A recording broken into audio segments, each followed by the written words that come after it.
Well, hello everybody. I'm actually within my normal time slots. and well, there's quite a bit that's happened recently. So a couple of things for me. Yesterday there was no Elder Scrolls despite the fact that I said there was going to be. So why wasn't there? The terrible answer is that I recorded an episode. I recorded that episode early. And apparently, I was so confident in how good that episode was that I completely forgot to upload it.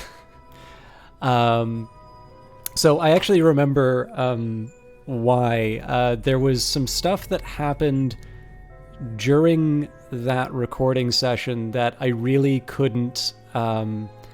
It was something sort of live that was happening at the moment, so I was distracted during it, so it's going to be not the best episode. But as it happens, I was completely pulled away pretty much straight after the broadcast. So that was a complete mistake on my part. There's going to be some interruptions to the schedule in general this week, but there will at the very least be an episode tomorrow by virtue of the fact that I was an idiot and forgot to put it up yesterday, and or at least set the conditions in which I would have been able to put it up yesterday.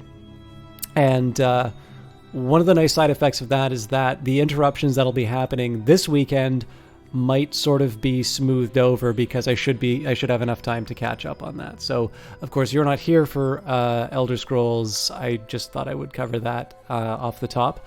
Friday, I will almost certainly not be casting because I'm going to be out of town. In fact, I am going to try and make sure I have an early night because I find it very difficult to get up early. And I have to do that in order to catch a train to Montreal. So I'm going to be there basically for the weekend. Well, I mean, a couple of days at the end of this week, obviously, as well as the weekend. And that means that Friday, unless I find some creative thing to do that will involve streaming from my mobile phone, and even then, I don't believe the battery is quite enough for me to be able to sustain that for the normal duration of a broadcast. I think it's safe to say that there will be no live broadcast for Friday. However, I'm actually very happy with how the A Way Out session with Johnny Big Time went. That is on YouTube now, and I've noticed it's a little bit like when I play a game that's not Cultist Simulator. The take-up is quite a bit smaller, and I find that a little unfortunate. I was delighted to see that Sunless Sea seemed to have a bit of... Not Sunless Sea, what am I saying? Sea of Solitude seemed to have a little bit more of a take-up. And I thought that was a really wonderful game. So I'm glad that people seem to get something out of watching that. But if you haven't seen it, I do not recommend a lot of broadcasts that I do unless they're specifically to answer questions inside of chat. But I think Johnny Big Time was my co-caster for that. He has got a great sense of humor, and I really do feel that he brings a great dynamic to the stream, and I sort of get carried by his charisma. So if you haven't had a chance to check that out and you are not just here exclusively for the Cultist Simulator stuff, I do recommend that VOD, and I will probably be doing a rerun of that on Friday in lieu of the live broadcast. Next week, there will also not be Cultist Simulator because it is the third week of the month, which means it's Dirty Rectangles in Ottawa. And I always like the opportunity to, see what local developers are doing and to meet up with interesting people who make interesting games. Hey, Eric Loftus. Yes, the Ghoul, but an 80s movie. Finally, for those of you who are not brought here by the tweet, it's worth mentioning that at Develop, Weather Factory just won 3 awards. I believe they were for Best Game Design, Most Innovative, and Best Micro Studio. I think I slightly butchered the award names. They were also up for Best Narrative, but that went to Detroit Become Human. But hey, the judges generally did the right decisions. So I haven't actually played Detroit Become Human. I can't mock them too much, but I can tell you for sure it's not Cultist Simulator. So yeah, I mean they did very well. I believe it was Claire Sharkey who went up to collect the awards. So congratulations to her for being the face of the operation. And obviously there's a bunch of people who should take a well-deserved bow for adding even more awards on the shelf. And who are the people who should take a bow? Let me tell you. Design, Writing, and Coding, Alexis Kennedy. Production, Marketing, and Biz, Lottie Bevan. UI Design and Coding by Martin Narukar. I'm going to specifically mention Martin's game Nowhere Profit, which is coming out later this month. You can get it on itch right now, or you can pick it up on Steam. I think you can get it on itch anyway. They might have changed it just because it's now picked up by a publisher, but if you can't get it now, you can at the very least get it when it comes out later this month, and I would recommend you do give it a look. It's not exactly like Cultist Simulator. I mean, both of them are card driven, but I would say that Nowhere Profit kind of has this nice blend of FTL and card-based strategy. Art by Catherine Unger, Clockwork Cuckoo, Lottie Bevan, and Sarah Gordon. Music by Mary Beth Solomon, Brent Barkman, Mickey Erb for Mickey Mar Productions Limited. Audio by Soundcuts. Additional writing by Lottie Bevan. Additional coding by Fraser McCormick, Chris Payne, Mark Gagne, Lyra Zeiter, a new full-time member of Weather Factory, and Hannah Rose, another full-time member of Weather Factory. Another thing... Wait, Book of Hours is coming? You missed... Book of Hours is... Well, its Kickstarter is going to be coming in August. The game that I was referring to is called Nowhere Profit by Martin Narukar. He's the guy who did the UI design and coding. And that game is actually already available on itch, or was already available on itch in an early access phase, and the full release through No More Robots will be occurring later this month. The Book of Hours, the Kickstarter, will be coming in August, though. I think August 19th, but I might be off on that. One thing that's worth mentioning, for those of you who do get sufficiently obsessed with the Weather Factory stuff and want to find out more about the people behind them, and this has been one really rewarding experience of sort of covering this game, is that the people behind it are impossibly nice. And while I have not had as many direct sort of exchanges with Hannah and Claire, who are the other members of the team who've joined full time, it's I have every indication that they are as nice and interesting as the two main people in. Yep, that's it. Thank you, Eric Loftus. I just want to take a quick look here. So it's July 19th. So the Steam page, actually doesn't have the purchase option on it, which makes sense. Although I would recommend that you do add it to your wish list if it's something that interests you. Profits, and it's $20 on itch, it looks like.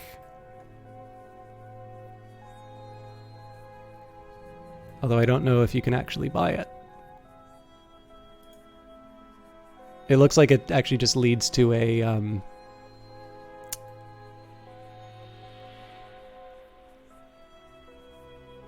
huh.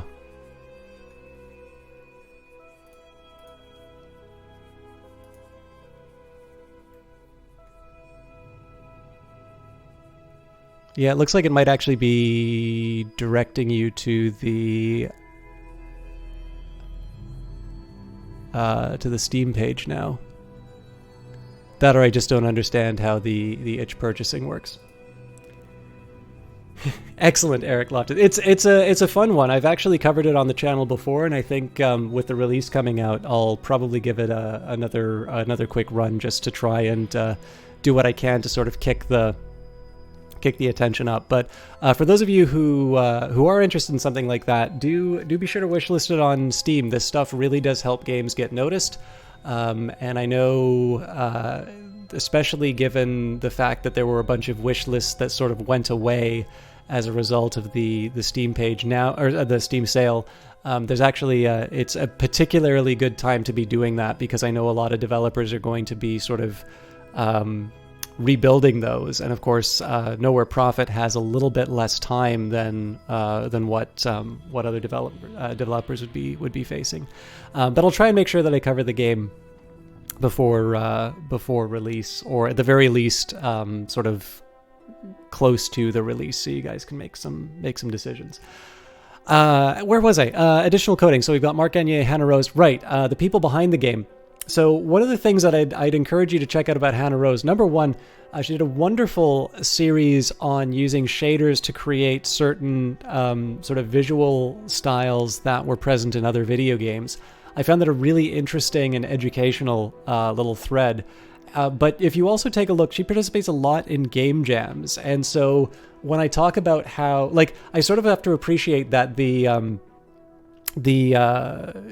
third Wednesday of every month, that kind of, to most people, is the experience of that is something along the lines of, oh, okay, this thing that takes, I won't say my favorite caster, that would probably be putting me in more exalted company than I really deserve. But, this thing that takes a broadcast that I otherwise enjoy offline. So to give you a bit of an idea about what I experience and why I find these meetups worthwhile, a lot of the stuff that I see there is very much in line with the sorts of games and the sorts of ideas that you see on Hannah Rose's portfolio. And I find that a really rewarding experience to see games at this level and to directly interact with the people who are making them. Because the people at Dirty Rectangles are really great, and there's a very broad distribution of sort of skill and experience there, so I don't feel completely intimidated by everyone. I mean, everybody there is clearly more talented than I am, but there's sort of it's very open, and it's really interesting to see people who are like making their very first game ever to someone who's already got something that is a proper like release with a publisher backing it and has designed their own engine and is working on their next thing. Like it's really interesting to see, to just see all of that and how consistently people keep coming out with new things. So hello, Neutrino. You just arrived and you are, I won't say early, because I've been babbling for 13 minutes. We'll be starting the game pretty soon, actually. So you're just in time, I would say.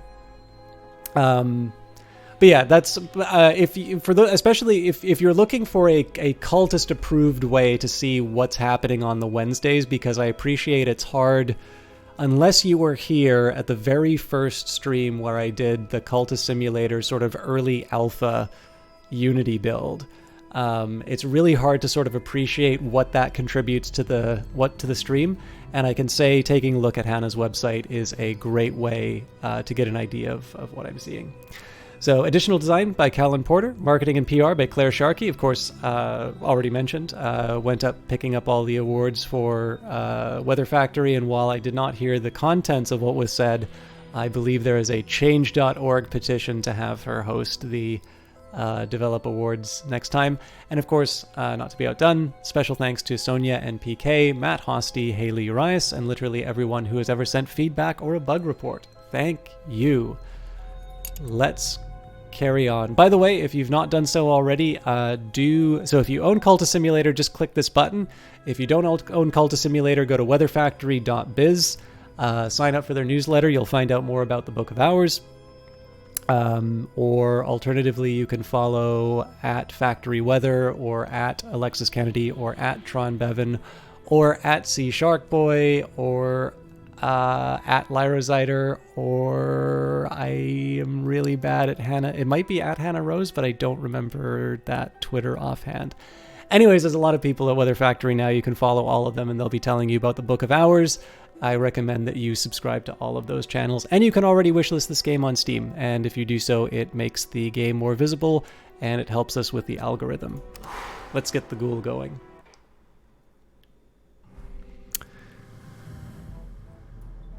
Yep, new game. So the Kickstarter will be coming out on August the 19th. I don't know when the plan is for the full release, but I suspect they'll say when they're ready to go,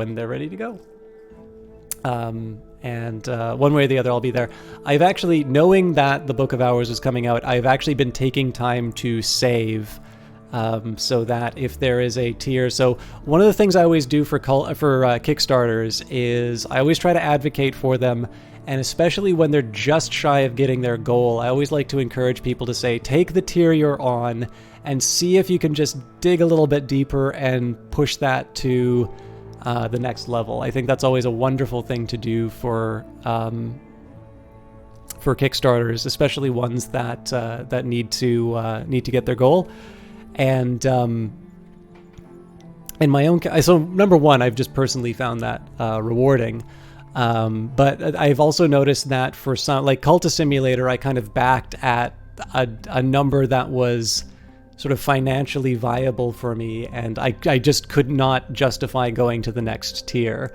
And so once the Book of Hours was announced, I started making sure I set aside a little bit so that it could be, if there's something particularly enticing, I want to allow myself the option of picking it up if I so choose. So you'll have a look, enjoyed the Sunless games, and this one you're still getting into. And you know what, Neutrino, if you're finding that this game is a little bit, this one's a little too harsh, I'll actually say that the Book of Hours is something intended to be in the spirit of other games that Alexis Kennedy's worked on, but something that is a bit more approachable. Apparently there will be sort of a hardcore mode for people who really want a more Cultist Simulator-like experience, but I think the purpose of the Book of Hours is to give something that has sort of the rich story and gives you the enjoyable parts of the experience without being so relentless. So, and of course this is interesting, right? Because as was introduced with the Ghoul and the new painting mechanics, staleness. If you keep, hitting the same note all the time, it's not as creatively rewarding, and the financial rewards may not necessarily be there as well. And I don't think that's entirely coincidental that around the time that they're switching gears in terms of games, that mechanic is appearing inside of Cultist Simulator. So, but yeah, Neutrino, I'd say I hope you enjoy it. I think if you like the Sunless games, especially if Sunless Sea, which I actually bounced off of the first time that I played it, I think you'll probably be able to find your peace with this one. But I don't know. We'll see. And if nothing else, I'm sure the Book of Hours will probably address some. I mean, this is the nice thing about the Book of Hours. One, you get to learn about the things that didn't work in Cultist Simulator, and number two, it's also something that's a little bit more accessible to people who aren't primed for the hardcore experience. So I think it's a very worthy follow-up project. But anyways, let's just get a read of the position. So I don't need to worry about despair. I seem to remember that we had... Okay, so there was fascination. Oh, that's right, we doubled up the fascination. So everything seems to be neutralized.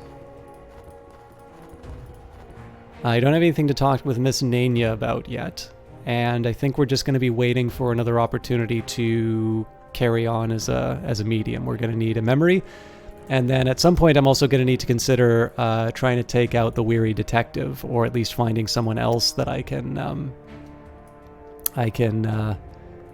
combine with my formula. So let's carry on. One of the things that I find interesting about this one, obviously I had that unfortunate business with dying last time, so that wasn't necessarily my favorite experience. But I think one thing that does make this worthwhile is I'm going to be doing a playthrough from the very beginning with the brand new painting mechanics. I suppose that would have been true with the other Ghoul playthrough as well, but instead of sort of forgetting how how all these things work, you know, I'm kind of going to get a chance to see exactly how all of these things operate, and how I can not maybe inherit all of the money that I was making in, say, the priest playthrough. So we'll see whether or not it's a rewarding enough experience for me to find it worthwhile. I get the impression that the game might be a little quiet. Is that kind of everyone else's experience, or am I just imagining things? I might have found somewhere unusual, the Ecdysis Club. Just double check. Yeah, we're where we need to be for this. I think I'm just imagining things. Okay. I did make some money, so if I want, I can go to Moorlands. Takes time to sort the gold from the dross, the wheat from the chaff, the blood from the water. If I buy enough books, I'll find something interesting. The Wolf Despair prowls elsewhere. No dread empowers this despair. It's over for now. So we're going to have a chat with Miss Nania. Miss Nania, a painting of a dark-skinned woman with snow-colored eyes, ivory and close-cropped ivory-colored hair. She stands before a small marble tomb overgrown with star jasmine. The painting is signed Jonas B. Munch, 1811. Miss Nania's eyes are thoughtful. Levels are good? Awesome. Thank you for that. By the way, I should just double check Neutrino V. You're not Little Neutrino, are you? You're a different Neutrino entirely, right? I just wanted to double check that I wasn't mistaking someone who I should already know. The Skeleton Songs, the 26 delightful fruits, the 7 chastisements, the 9 gardens, the 4 regrets. A red secret. Some words are spelt correctly only when the proper ink is used. So if I want to upgrade this right away, we can say, with time and peace, answers sometimes come unannounced. To upgrade or subvert this fragment, we'll need a glimmering or an HQ with a sanctuary. I have neither of these right now. Although this will decay into a lesson learned, so maybe I'll be able to make something out of that in a little while. Let's start off by carrying on with our studies. I think I'll save Kerner and Goethe for the end, just because what is contained by Silver is really the only book that I'll be able to take advantage of that for.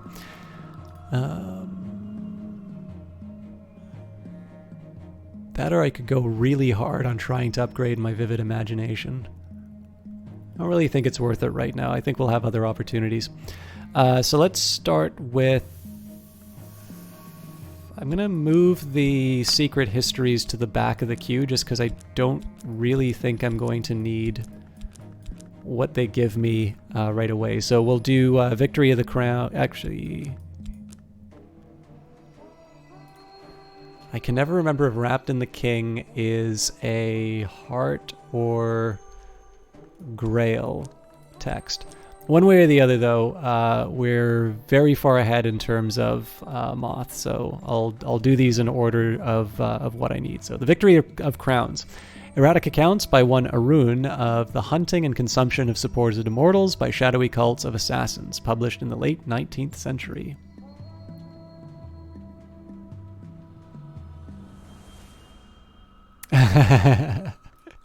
You're even littler than little.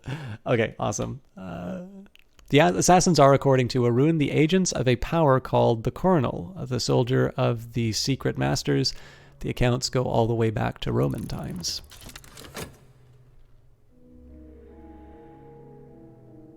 So we're going to be sitting on Mystique for a while with the hunter, but that's fine because we don't actually have anything to we don't have anything to do with them yet. When I have somebody who can turn them into a corpse, that might change, but...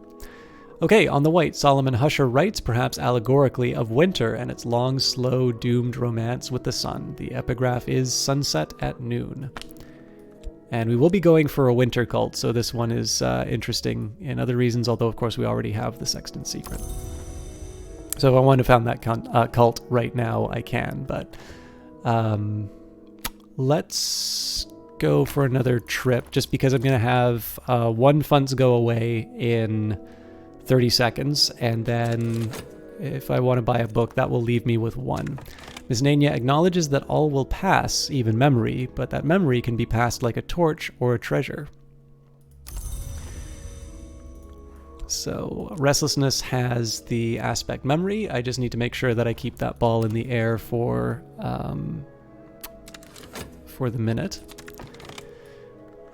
My strength attracts comment. Not all the comments are compliments. I draw my pay and leave. Making everybody look bad. So before I go any further with Dream, let's just get a nap in. And then I will use my restlessness, a clandestine consultation. My reputation as a performer is ruined. My reputation as an oracle has only begun. But the authorities have their eye on me. So one of the challenges with this current setup is that I'm generating basically an infinite amount of mystique with which the Suppression Bureau is going to be occupied. Now that's not a terrible situation for me to be in because I don't actually need to worry so much about the weary detective. And it's worth noting that even if I do try to kill the weary detective and I fail, that's going to generate notoriety, and I don't have a good way of neutralizing that either. So in the case of something like the Bomb Maker, it's an interesting question because it's 5 Forge but only 3 Edge, and it's not so obvious. Why does he have ill health? This must be because I'm fatigued. Yeah, it's because I'm fatigued. Yeah, so do I want to spend my money on a bomb maker when there are potentially better people to bring along? I think I'm going to just stay put for now. I'd consider the bomb maker under other circumstances, but there's a few too many risks at play. Also, I should be doing something with my although you're massless. I think what I should be doing is blabbing about the world behind our own. And guys, if you can just give me a quick minute here, I need to refill my water. I apologize for not being a little bit more prepared. I thought I had everything ready to go, but I need to step away for a glass of water. And I actually didn't lock my door, so I'm just going to... I don't know if you guys have been able to hear it in the background, but there's some noise going on in the hallway, so I'd like to deal with that if I can as well. So I'll be back in just like 2 minutes at the most. I always say 30 seconds, but 2 minutes is probably what it actually takes me to like get all that done. But I'll be back in just a second. Please enjoy the lovely layout, and we'll see you then.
All right, sorry about that. And yes, Neutrino, I'm sorry if I completely ruined your stream experience by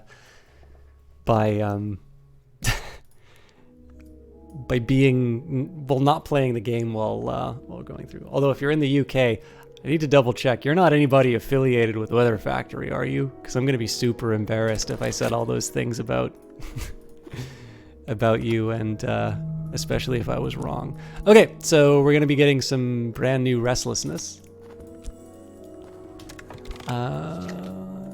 Back.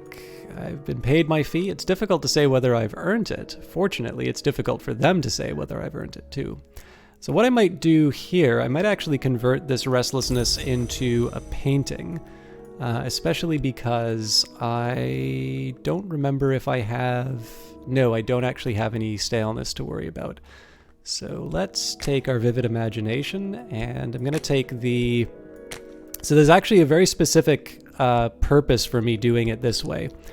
What this is going to do is it's going to preserve my older mystique so that the weary detective won't pick it up as part of their investigation, and as a result, it's going to get rid of the season of suspicion a little bit faster. Nope, just a regular gamer. Okay, good. So I can go back to saying that Weather Factory are the kindest, bravest, gentlest human beings that I've ever known. And I don't need to fear social embarrassment. Obviously, I assume that everyone in the UK knows each other, which is why I always have to have the possibility if that somebody's in that time zone, they will they'll be affiliated with the game. All right, Arun's scholarship is dubious, but she writes pithily. Incidents of sudden and violent death are interspersed with aphorisms. Ours don't dream, long try not to. And we've gained the knife's secret. When our ancestors forged swords, taught the arts of martial movement, spoke curses on the eve of battle, all these things shared certain patterns. Oh, by the way, I was meaning to ask, so I put this out on Twitter, but I realized that not necessarily everybody reads Twitter. And it's, I actually think it's now my, other than the blog, it's probably my lowest take-up in terms of outreach. But I am curious, for those of you who are fans of the game, I won't actually give the answer to this on this broadcast. This is more to open the door to something that I'll be doing a little bit later. So in this game, there are the aspects. So this has the aspect patron, Sulochana has the aspect patron, Sanskrit scholar, and tutor, and the lore has the aspects requires intuition, grail, and lore. So what I am interested in here is what people think is the most, I guess, influential or the best connected aspect. So what aspect do you think appears on the most cards? And then a slightly different question, which principle do you think appears on the most cards? So what I mean by that is that obviously aspects can include things like patron, whereas the principles are, Grail, Moth, Winter, Knock, Edge, Lantern. Secret histories would count in that. But this is more so for fun. I'm sure there's a way that you guys can check this on your own. I mean, you can spend a lot of time in the game and check it out, I guess. But I'm a little curious what people's intuitions are in terms of what the most connected aspect or the most connected principle, or if there's a difference between the two. Obviously, if the most connected principle is the most connected aspect. I just wanted to allow for someone to express a preference both in terms of principles and aspects. All right, The Humors of a Gentleman, Samuel Savage's satirical comedy on the intrigues of the ailing but cunning John's son, his mistress Mavelyn, her lover Leo, and the upstart Corvino. By the end of the first act, Mavelyn has revealed a secret door in the walls of the house to Leo, and Corvino has taken to consuming worms.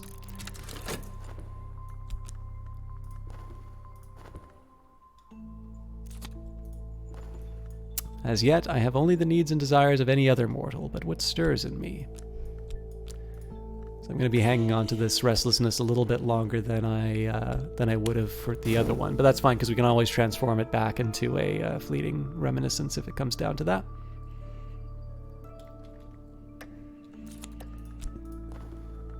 Better not. I must be careful of the company I keep. So we'll use this as an opportunity to regain my health. I should also be going through the wood more often. Morit Van says, you feel like there are a bunch of moth aspected cards. Also, hi. Morit Van, did you answer that on Twitter? I feel like I've connected the...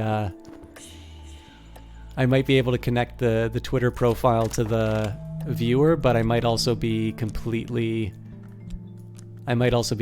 wrong. Nah? Okay. So moth is a really popular one for this question.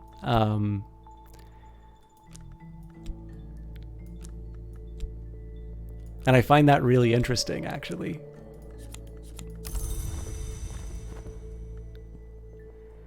Let's do more... Ooh. Do I want to do more medium stuff? In this case, I have to, because I'm going to be... My talk verb's going to be occupied for a minute, so unless I want that to turn into dread, I need to work it. Now, what do I want to do with explore? I think I'm going to be a little bit... I'm going to have a little comfort with money, so let's go back to Moorlands for a bit. Season of Despair is coming up, so that was the right call for me not to... Oh, I was going to use a glimmering... Right, I was going to use a glimmering to upgrade one of my my grails, so... the play is scabrous and occasionally hilarious. The characters are contrary and capricious. Many of the more resonant lines may well be formula of power disguised in plain sight.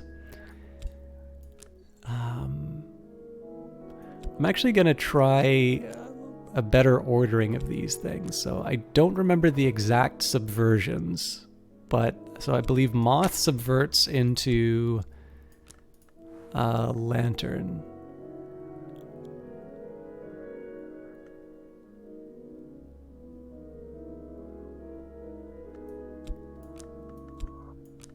Okay, so we put moth beside lantern.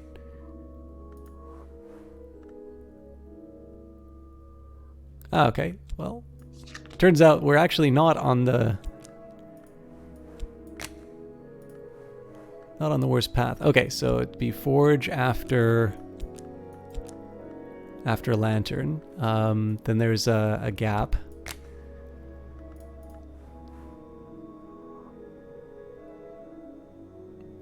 Okay, so heart with winter. Ah, okay.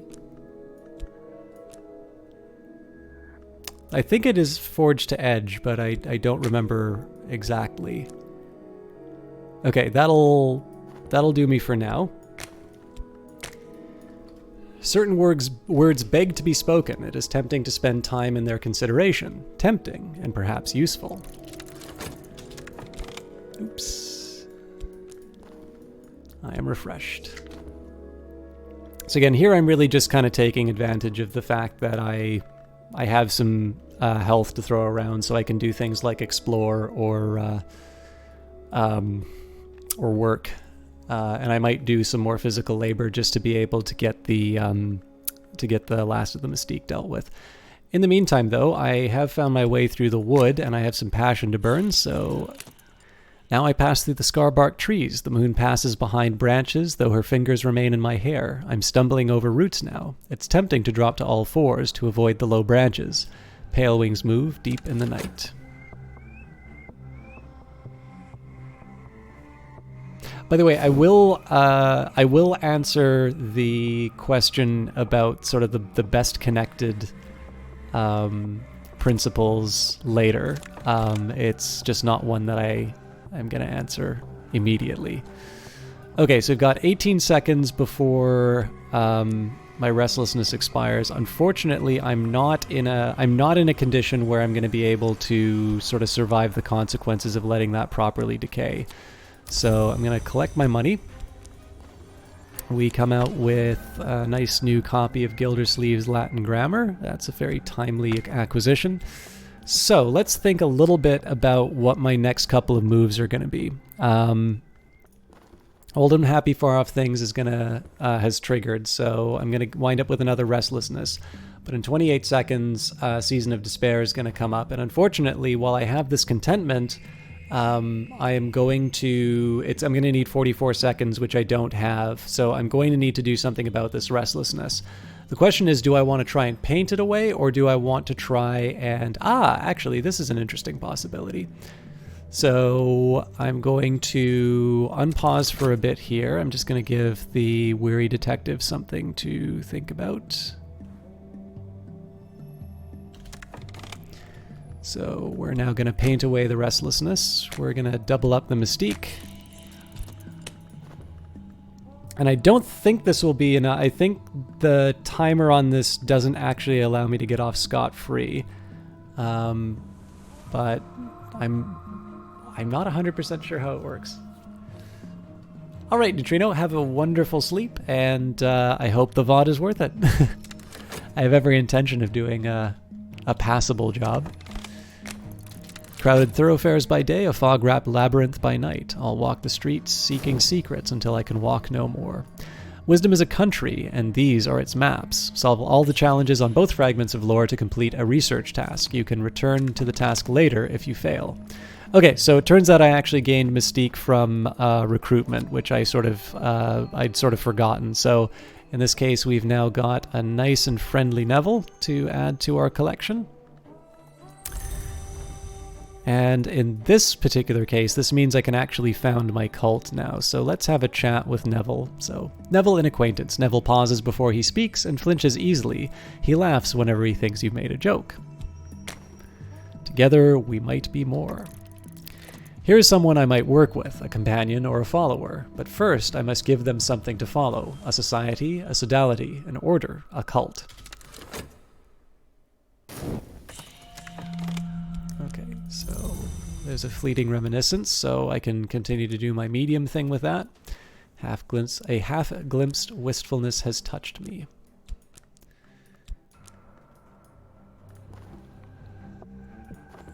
Okay, I don't need to worry about actually, this is more convenient. Nothing to worry about in the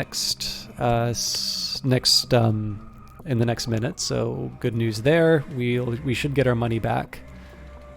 And yeah, so the question now is, how do I deal with what's in front of me? I think what I'm going to do is I'm going to paint away this restlessness, and I'm going to have a chat with Miss Nania about the fleeting reminiscence. This thing's only got a minute to go, so I don't actually need to worry about it as far as I don't need to worry about it as far as the Season of Despair is concerned. But the idea here is just so that I can keep one restlessness up while I work at another job. So I began. Oh, this was a bad play on my part. I forgot that you get notoriety, not mystique, for founding a cult. So I've begun my true work. The authorities will take an interest in it. I must be ready for them. You have begun to establish your cult. It will need a little more before you can recruit followers. Okay, so I think I'm going to have a change of plans as far as my the consumption of certain resources go. Tradition and compulsion, old, new, or both together. Add lore to determine your cult's founding principles. Winter, an occult society dedicated to the silence that comes and the cold that ends. Okay, what do I want to do as far as talking? Let's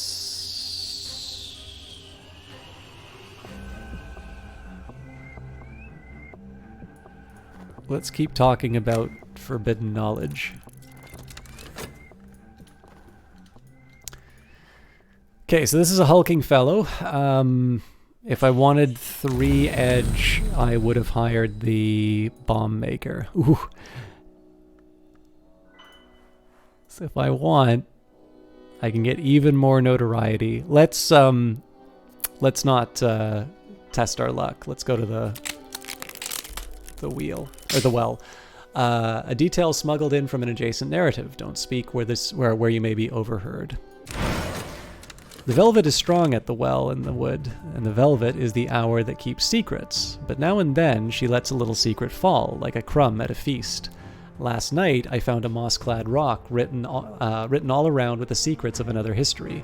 I might give thanks to the velvet, but it would be wiser not to draw her attention. Alright, so more secret histories for me to play with. That's good news. Exhausted Passion, that's unsurprising. That's kind of the cost of doing business. And, alright, a challenge, Intuition. We need Glimmering or a Sanctuary. Of course, I've got Glimmering that's expiring. It's one of the reasons why I did this, this particular upgrade. Did I already forget how...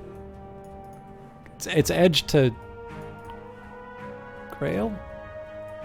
I'll double check. Alright, what do I want to do with my dream? Let's go back to the wood.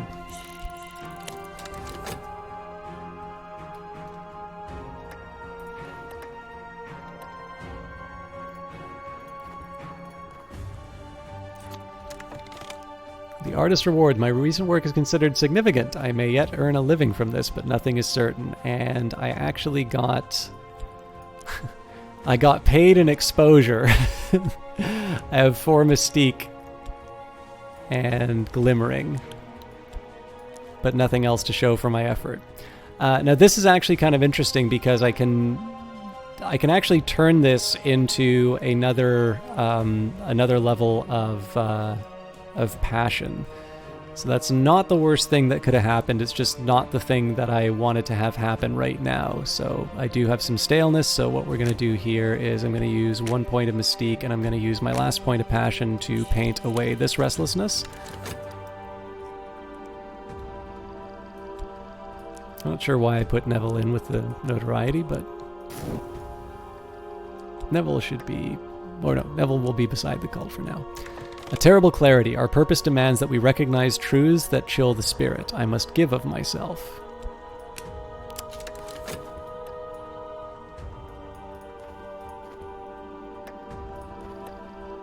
Aha, there it is. Is that it? You have resolved an intuition challenge. Okay, so more money for Colors of the Night. Better not. I must be more careful of the company that I keep. And eventually I'll be able to send Neville on these quests, but for now, I think we're just gonna keep searching the city. Okay, new Fleeting Reminiscence.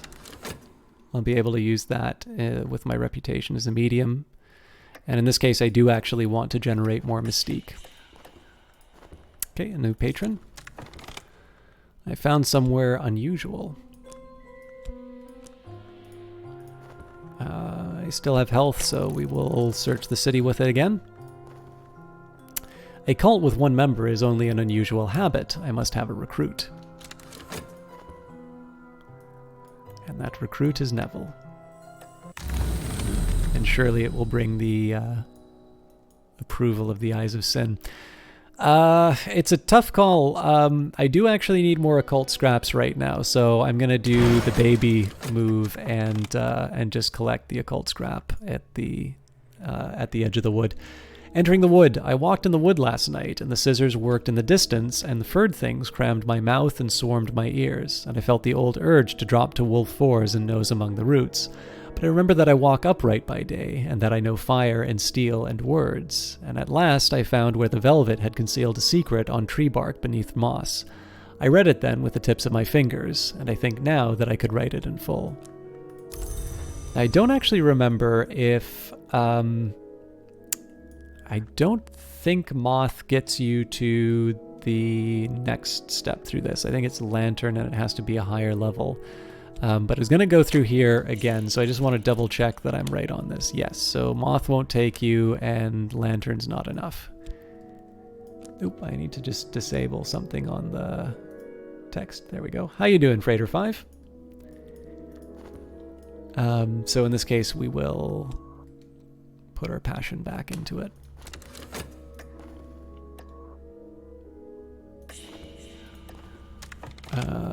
Now, this person would be able to get rid of the evidence if I was so inclined, but we're out of money, so... My recent work has attracted a couple of callers. With luck, something will sell. Hopefully it does. So contentment is good news. Oh, this glimmering is great news. Would be great news, but for some reason...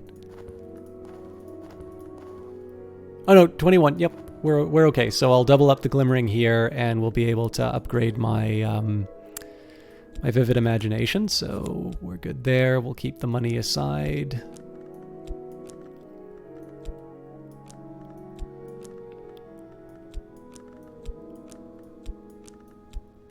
I'm trying to keep these in a really obvious spot so I don't wind up wasting them. And there's our Mystique. You're good. You were struck with a strange urge to play Morrowind earlier. I've never played Morrowind for 8 or 5. What do you think? Or, sorry, what would you... Not what do you think, but what would you say to me about it? Why has it got its hooks in you so? Again, we've got the notoriety. I want to try and buy myself some time with this. So let's use our fleeting reminiscence while we can. I still have 2 levels of staleness. So...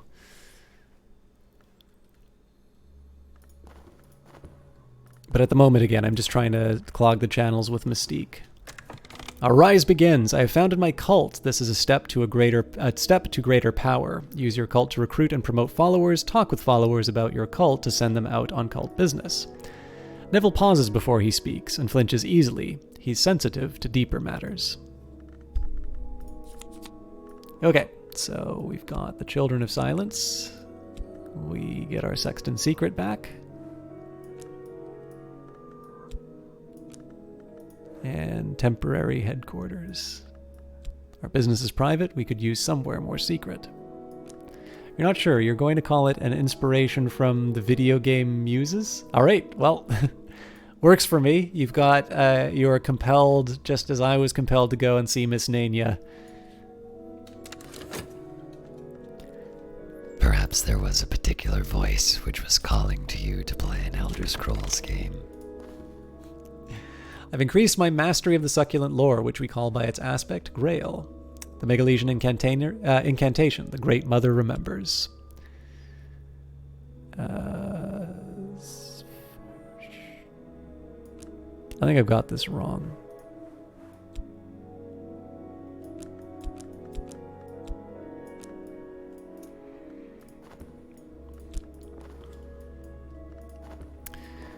Okay, study. I don't have anything else that's doubled up. I'm surprised you've not played it, to be honest, since you saw you were doing VODs of the earlier games. And that's just it. I've played a bit of Skyrim, so a funny thing about me, and I think this is going to be especially funny given what I'm willing to put up with other games.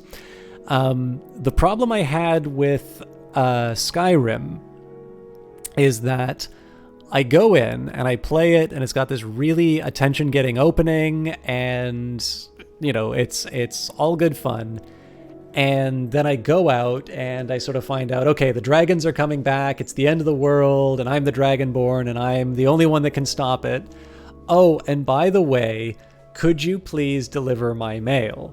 And I felt like I was on this constant treadmill of like nonsense side quests, which were completely orthogonal to this really important thing that was going on. And it felt very unheroic to do that. And it like completely pulled me out of it. And I really am the sort of person who does complete everything that goes inside of a quest log. So I was really not well suited to play Skyrim. And I realized like there's so many people who love that game to death, but like I really didn't know what the whole deal was with it. And so it just, like, I wound up kind of frustrated with it, and there were some other things that just didn't quite work for me. But everybody said so many good things about it, and clearly it's a very well-regarded game. It is a very good game. It's just I was clearly not in the right frame of mind to play it. So what I decided to do was that I would try to come to grips with the Elder Scrolls, but I would do it in a very particular way, which was I wanted to start from the very beginning, because I did in fact have the Elder Scrolls Arena and Daggerfall through some stuff that I'd gotten through GOG. Now, I'm not going to do all I've decided to do the first game, and I decided to do the second game. That's what I've got right now. And the second game is actually really getting on my nerves at times. But basically the idea at the time was, it's like, well, if I'm going to play it, I might as well play the first one first, so that I can any of the games between that and like Skyrim, which is my ultimate goal, I can appreciate sort of what these are, without knowing any better, basically. And so the thing I can say about Daggerfall is there's a lot of it, and it's really impressive at the start, and at the end it just very much feels like it was something that was randomly generated and is not very rewarding for that. So yeah, essentially I've been playing the first two Elder Scrolls games completely blind as an effort to appreciate. And actually the first game, Arena, really made me appreciate Skyrim more, because in that game you do actually have times where you want to stay around. Like, I always wanted to stay around in town to take advantage of some of the like special holidays, and because there's a certain amount of time that it takes you to travel, it could be very well be that I wind up missing out on a really good deal if I go between towns. So I found myself kind of hanging around inns a lot, waiting for a special event to happen. And those were the times when people would give me little side quests, which fit perfectly in this model of, I want to make sure that I'm no further than 2 days away from any town to make sure that I can take advantage of the sale. And so in this case, rather than winding up on this never-ending treadmill of quests, I sort of I was able to opt into them in a way that sort of helped me mitigate this problem that I wasn't sure what to do with myself while I was in town, rather than sort of what Skyrim served up to me, which sort of felt like, we're just going to keep piling on work for you to do, and it's always going to be just sitting in your quest log mocking you, because, there's no way to turn them off. If somebody says, oh, please find my lost puppy, you're going to see that lost puppy quest no matter, what. So that was kind of the origins of that series, but I've been having a good time with it. And yeah, a lot of people say Morrowind is a good one. So it's likely I'll try and doing something like that just because it has the reputation, but I don't like making promises on future content if something happens to change it. So we've still probably got quite a bit to go forward with for Daggerfall, and we'll see how I feel about that at the end of the series. Right, feed my imagination. The Tigers of Wrath are wiser than the horses of instruction. If I spend time studying what I've learned, I could work towards increasing my passion. So again, we're not going to pick up the shifty woman here. There's an argument to be made to do this. The problem is it's a level 3 and it might generate notoriety as a result. So that's kind of problem number 1. Problem number 2 is I'm really short on money, and I might need some money to heal up. What I think I'm going to do... Actually, no, I'll get my vitality through just manual labor. Because this fleeting reminiscence is going to kick around long enough for me to turn it into restlessness.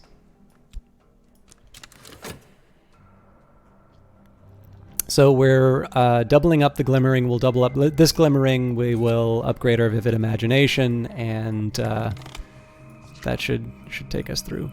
We can learn from each other. Poppy Lascelles. An amiable woman of property. She would like to talk to you. So, tempting, but not that tempting. Let's keep talking about occult matters. I don't think Sin would forgive me if I gave Neville to Poppy. Okay, well, I don't want the buzzing in the brain. I believe it'll give me a restlessness, but I'm perfectly happy to generate restlessness on my own terms. So let's do the Temple of the Wheel this time. Hey, peculiar rumor. Do I really want another notoriety? This might lead me to someone I need, or it might mean something else entirely. Explore with a rumor to follow up on it. I came to the Temple of the Wheel and the Temple of the Wheel, that high and jagged rock, that memorial to dead gods. Those who take their own lives sometimes first cast themselves from its peak in dream. I found another sleeping soul scratching the sign of the eye into the lichen at its peak. I do not recall what passed between us, but I will recognize their face in the waking world. Okay. Against my better judgment, I think I am actually going to follow up on this peculiar rumor. So we're going to hire the shifty woman first. So this is going to be to deal with the... this is going to be to deal with the evidence. So I suspect that at the end of this story, I may find that someone who will hear what I have to say. This might lead me somewhere I need, or might mean something else entirely. In the meantime, let's rest with my health.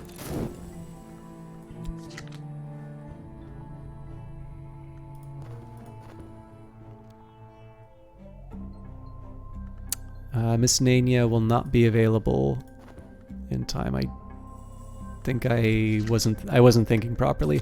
So we will we will do our medium job as with the fleeting reminiscence.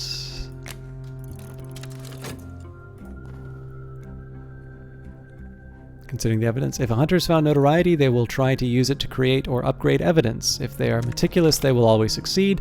If they are erratic, they're more likely to fail, but they can occasionally create evidence without notoriety. Hello, Mjolnir's Might. How are you doing?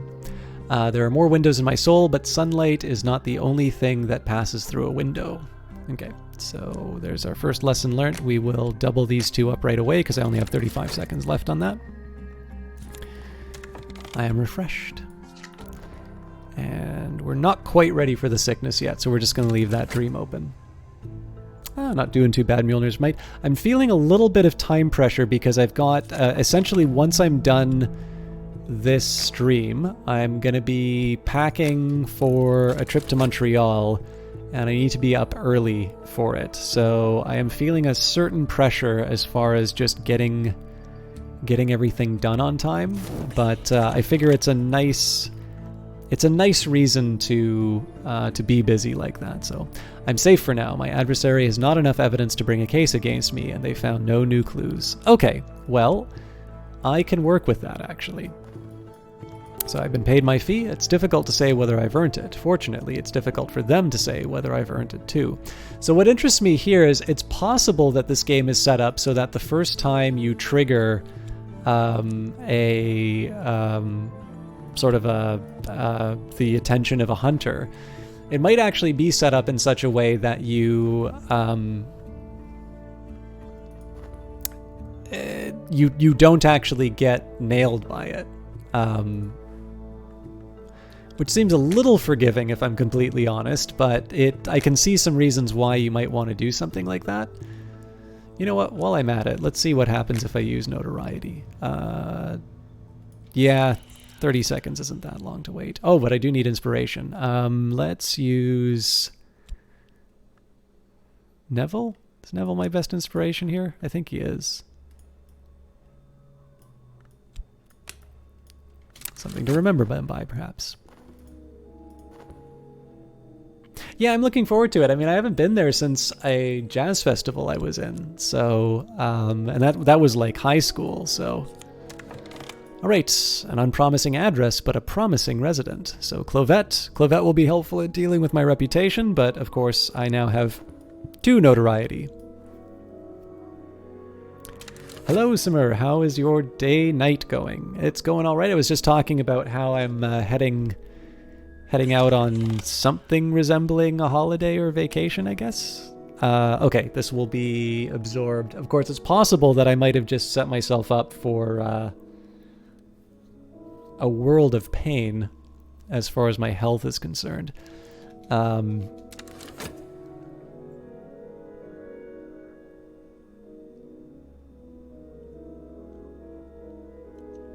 other than that, I'm doing all right. I got a bit more done at work than I was sort of expecting, which makes me feel good.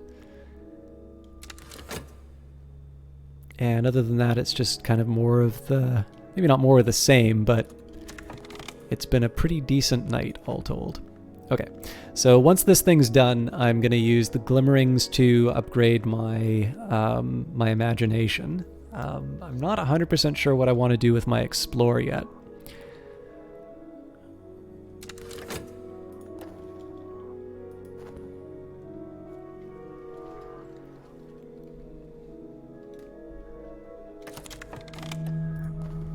Okay, Chorus of the Heart's good news.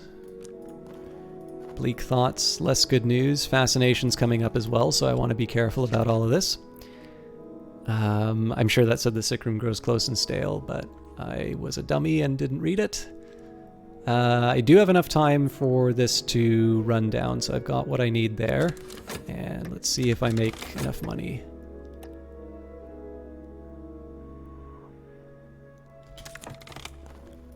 My recent work is considered significant. I may yet earn a living from this, but nothing is certain. Okay, so contentment, more mystique. Excellent. I did not get paid in exposure this time.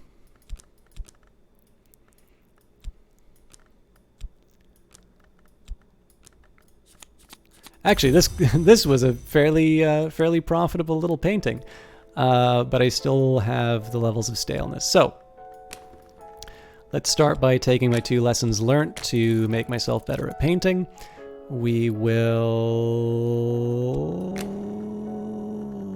do manual labor because I believe contentment does not count as a memory. So let's lift heavy things and put them down again.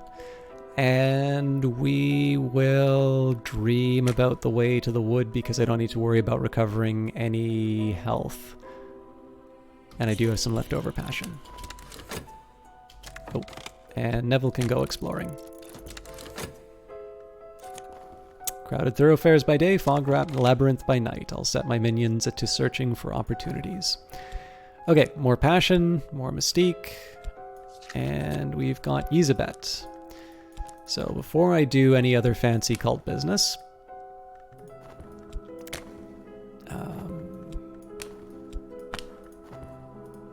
I am trying to betray and imprison my follower. Oh, that's right, it's headquarters. Betray and imprison a follower. This one must serve another purpose now. Into the cupboard they go, so this is going to generate more notoriety, unfortunately. But we're sort of already, we're already committed to that.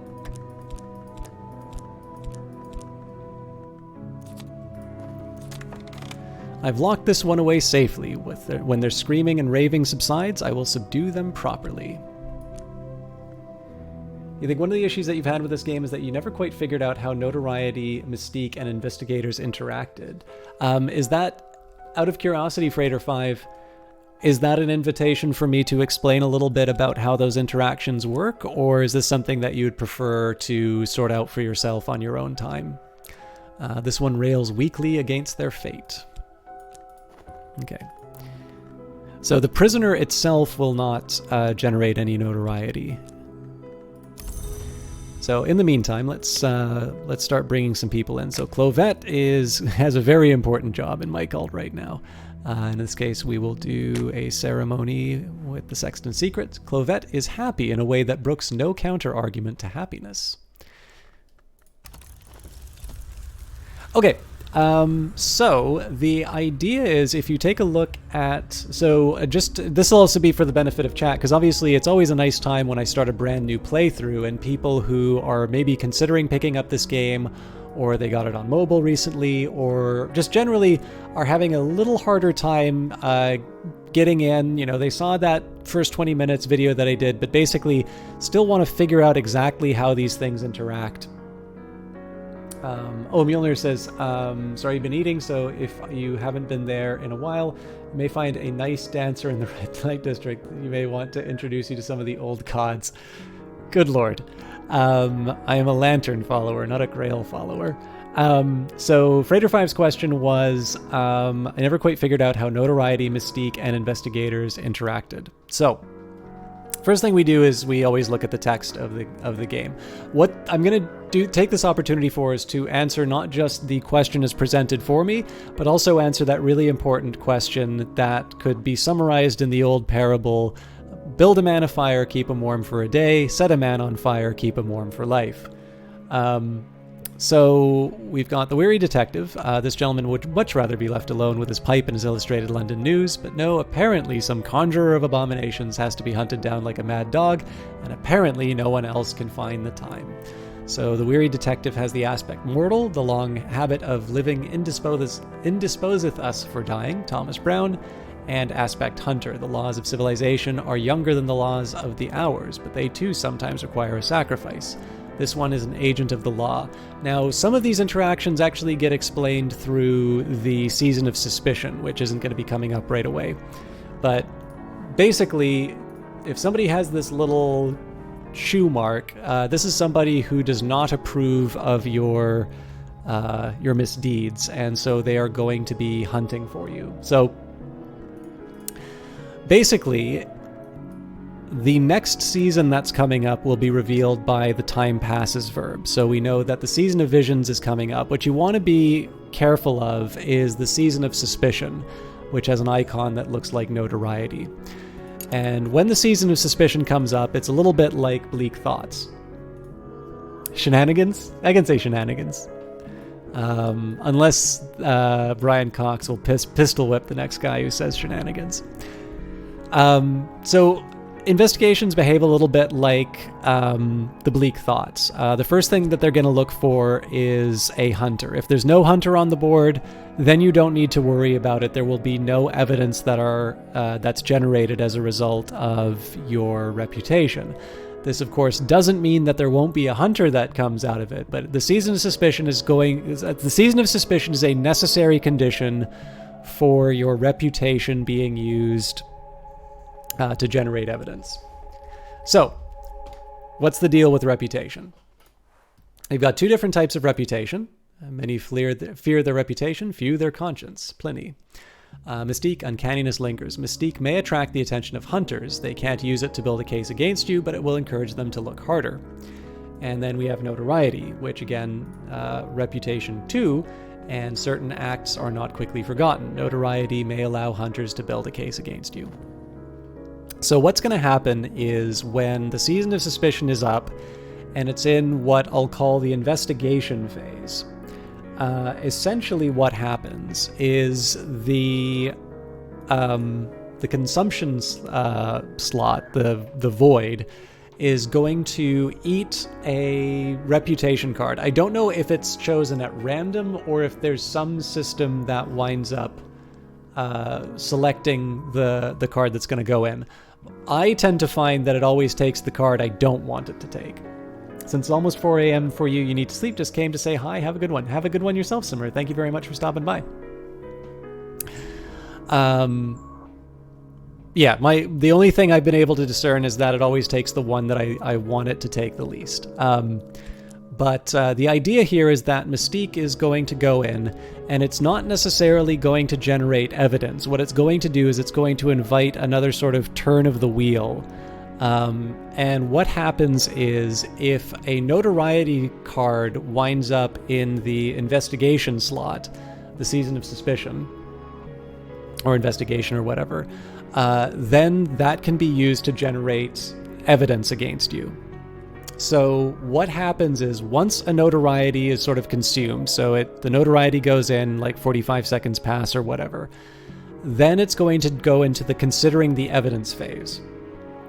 In considering the evidence, there is the possibility that evidence will emerge. But what actually happens sort of depends on the hunter. Some hunters have the trait meticulous, and that means that as long as they find something that you can be guilty of, you're in trouble. Like if there was a notoriety and they get to considering the evidence and they have the aspect meticulous, you know that the evidence is going to go up a level.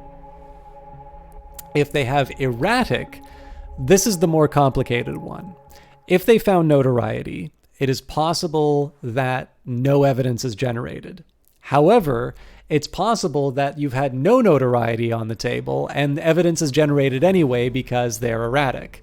So this is probably the thing that led to some confusion in your playthrough, Freighter 5. But one way or the other, let's imagine that evidence was generated as a part of this investigation. There is tentative evidence, which is sort of the beginning of an investigation. So they've sort of figured out that you're someone who is well worth keeping an eye on, but they don't quite have enough to make the charges stick. So let's say you get another season of suspicion, and you have only Mystique, and it's a meticulous hunter. Well, if you have only Mystique, what's going to happen is it's going to eat up all of your Mystique, and if there's no reputation for it to eat up, then it's just going to go to the next phase, and the evidence is going to stay the same at tentative evidence. If, on the other hand, they found notoriety, and again, it's a meticulous hunter, so we know for sure that it's going to upgrade the evidence. What's going to happen is it's going to go from tentative evidence to damning evidence. So, if a season of suspicion comes by and there's a damning evidence on the table, then they're going to begin court proceedings. Now, I think the way it goes is they start arresting your followers before they arrest you, but I might be wrong on this. It might actually be that it's possible you can go on trial at the beginning. But basically, the idea is this. Notoriety and Mystique represent your reputation.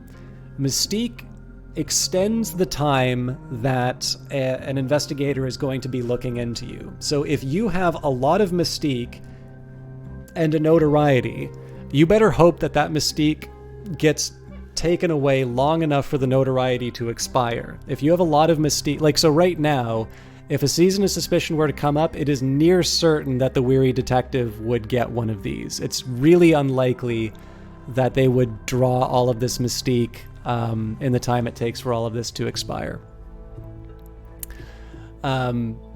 So the idea here is that Mystique will extend the investigation, notoriety is the subject of the investigation, and you basically get two shots in terms of the evidence that is built against you.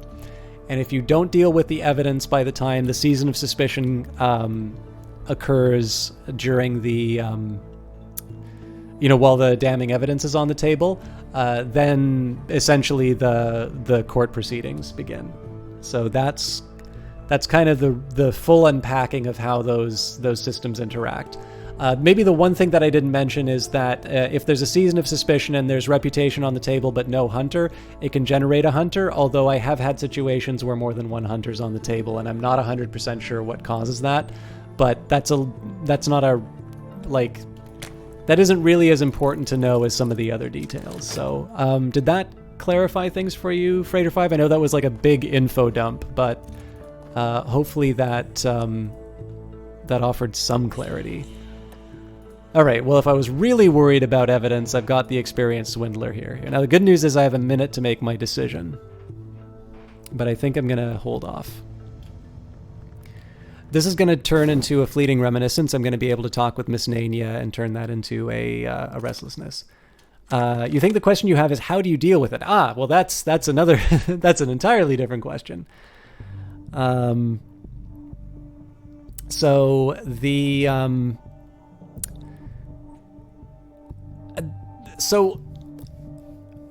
this probably isn't the most helpful answer to you, Freighter 5, but it's the one that I really do believe in games like this. It is largely up to you to decide what your favorite method is. So when you know the conditions for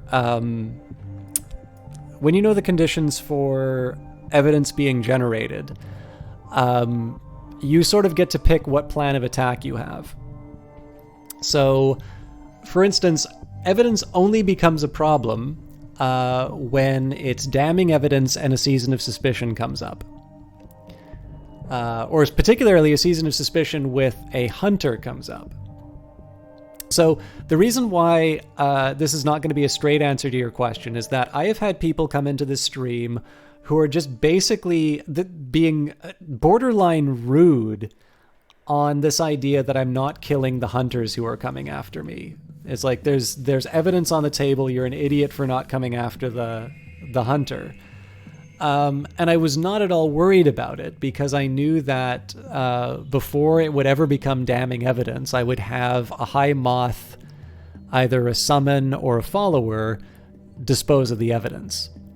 Another thing that you can do is you can distract the hunter before they pick up the evidence. And at that point, again, you don't really need to worry about the evidence locking you away. Obviously, you can dispose of a hunter, although the evidence outlives the hunter, so you're going to have to rack up a pretty decent collection of bodies for that to happen reliably. But I'll give you all the mechanisms that you have are heart followers, which we'll be getting in a minute. If you send heart followers on a cult mission, they will dispose of one reputation card at random. Now, the drawback here is that it's like an investigation. If you have lots of mystique and one notoriety, it is much more likely that the mystique will be taken rather than the notoriety. But heart followers are one way you can deal with that. Moth followers you can basically assign them to the evidence and they'll attempt to destroy the evidence. And again, the higher the moth level, the more likely it is that they're going to succeed. You can send edge followers to try and kill the detective. Also, you can try and scare them with winter lore or dread, or you can try to dazzle them with fascination or lantern lore. All of these things are available to you, but essentially what you need to do in order to figure it out, part of the decisions that I make are going to be determined by what I have on the board. So there's a reason why I brought Clovette into the cult right away. And then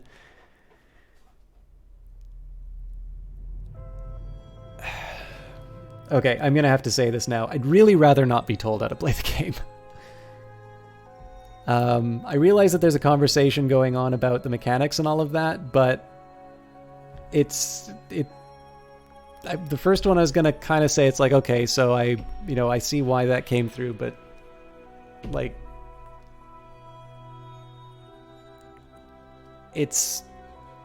I'm trying to answer a question that came up in chat.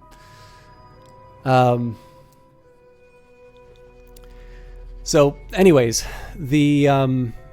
basically the way that I normally handle this sort of stuff, when it comes down to dealing with how the sort of the interactions between hunters and evidence work, I sort of try and think where on the path of a trial I am. And if it seems like it's getting really close to damning evidence and I don't have a good moth follower on the table, that's when I'll start doing things like checking for hirelings that'll be able to deal with it. Of course, if you're working with hirelings, it's kind of nice because it's a random draw, so you might wind up with an experienced swindler and all of a sudden you can pay someone to get rid of the evidence. If you've got a lot of lore on the table, chances are you can do something a little more deterministic, like bring in a summon who wants to help you, or who'll be a little more helpful with you there.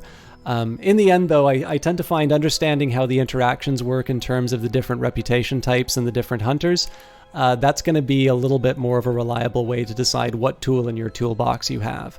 And of course, if you're making decisions like a non-violent playthrough, then you do something like, I'm not going to hire the hired muscle to kill the weary detective. You take that off the board and you instead either destroy the evidence that's there, or you destroy the reputation that's coming up. So, okay, no, I appreciate it. Again, it's why the first one I was kind of okay with, but there's a certain point where it's entirely possible that I just misread your intentions behind it, but there's definitely, because it's sort of, chat is stripped of any inflection, sometimes it can come off as insistence when I just see like multiple messages stacked one on top of the other. So I appreciate you taking it in the spirit. I'm trying not to be irritating about it, but it's just one of these things which it always kills a stream if I don't like nip it in the bud. So, but we're cool. I appreciate the clarification. Distorted Say says, hi everyone, relatively new to the game, but it's so fun to watch. You're still learning to grasp all the moving pieces. Each playthrough teaches you more. I hope everyone is having a good evening. I'm very happy to always run into some new players inside the game. I'm obviously really opening up all the details here, so if you want to avoid spoilers and such, perhaps fair warning, but I'm glad that you're having a good time. We're playing the medium or the Ghoul playthrough, so I don't know if you have any of the DLC, but if you do, this is the one that comes after Despair, a Despair ending, I believe. Although there's always a random chance that you'll get this.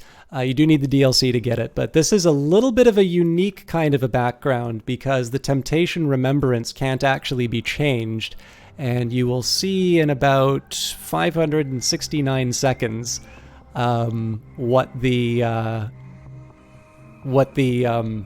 unique mechanic of the Ghoul playthrough is. But I'm glad. I would say what your experience when you say that you're still learning everything. I mean that is the heart and soul of the game. It's really there's really nothing like it. But I think one of the things that I enjoy the most is kind of having this opportunity to starve the first time, and then I get like the bright young thing, and then I have lots of resources but no lore, and I wind up dying to something different. It's especially with the DLC and the fact that they add some new mechanics in terms of how things sort of move along in the game. There's definitely a lot of replayability just by seeing all the little nooks and crannies inside the game. So as long as you like learning new things, I think you're in for a great time with it. Okay. Clovette's determined happiness now borders on the fanatical.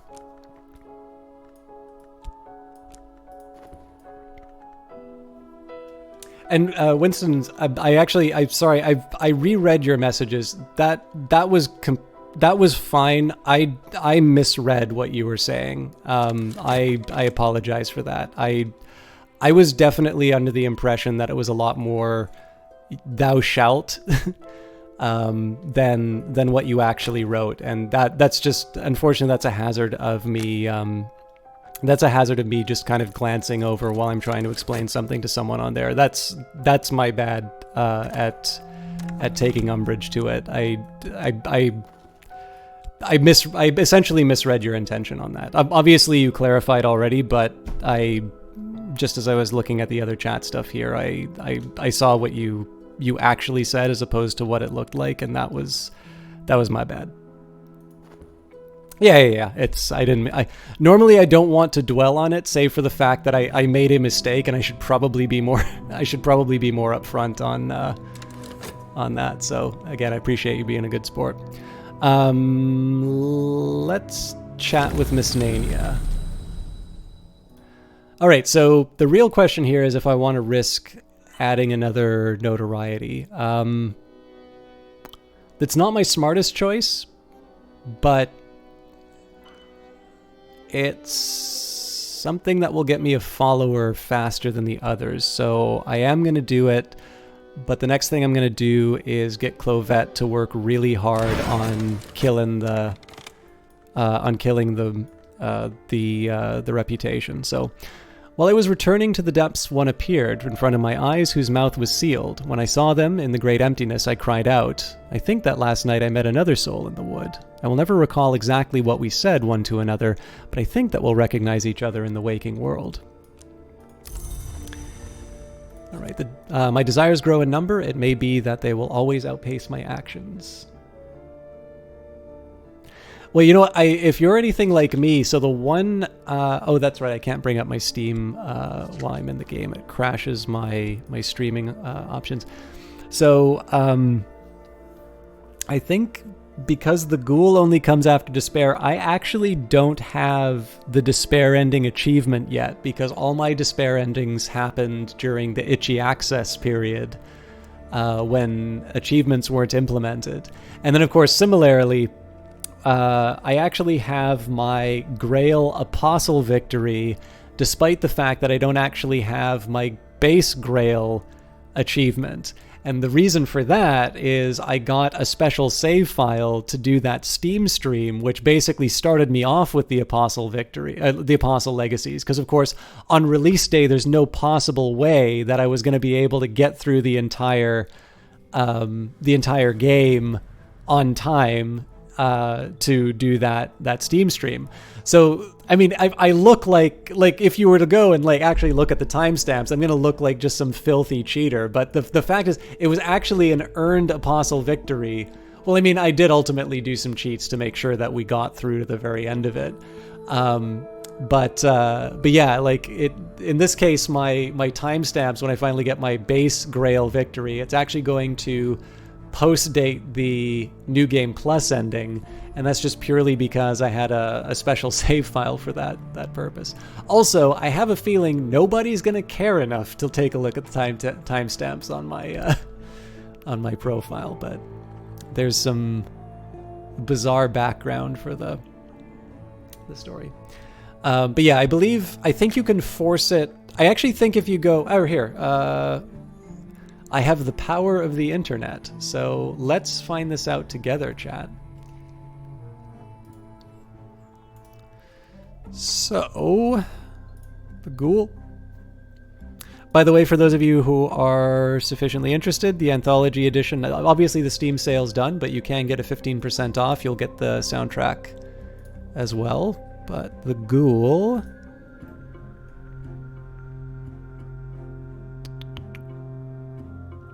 The Ghoul Legacy may be available randomly when you begin a new game, but it is always available if you ended your last game by succumbing to dread. So if you want to force the Ghoul, if you didn't already know that, that's the best way you can do it. And by the way, if you have not done so already,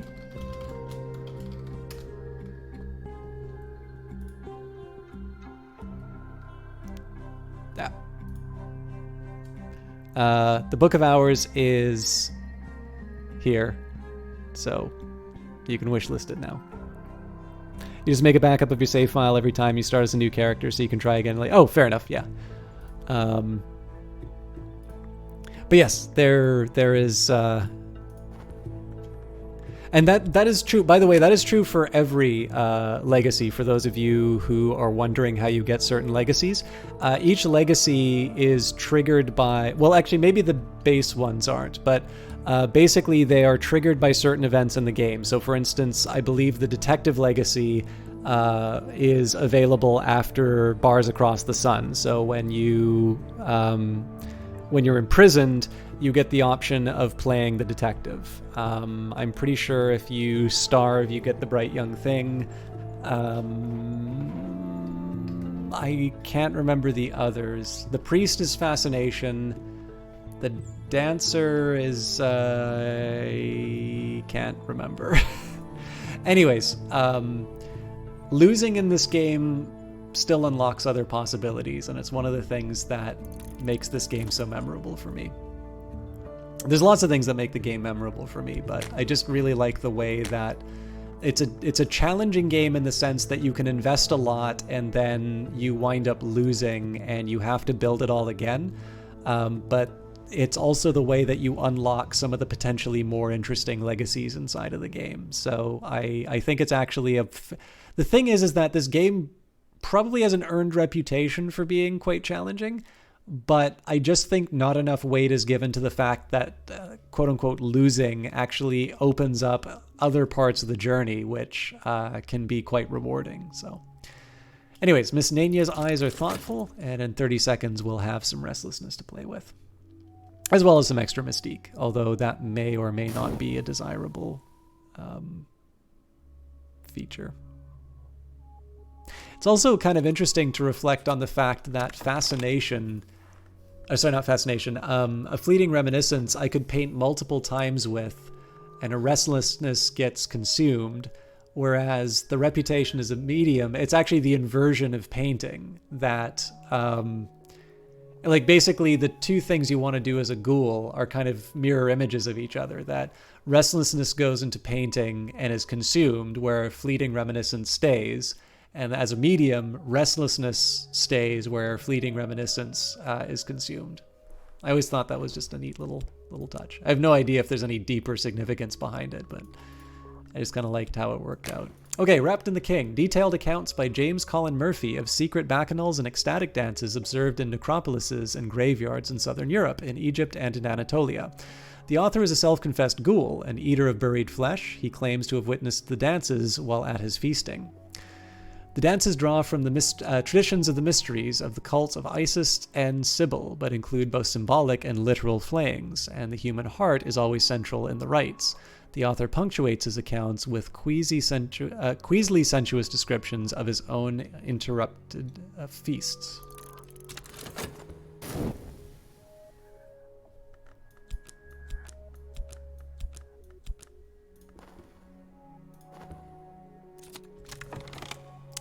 Better not. I must be careful of the company that I keep. So this was largely a financial decision. Obviously, I do need to be worried about Season of Suspicion. So I did pick up the Peculiar Rumor so that I could use it. So I suspect that at the end of the story, I may find someone who will hear what I have to say.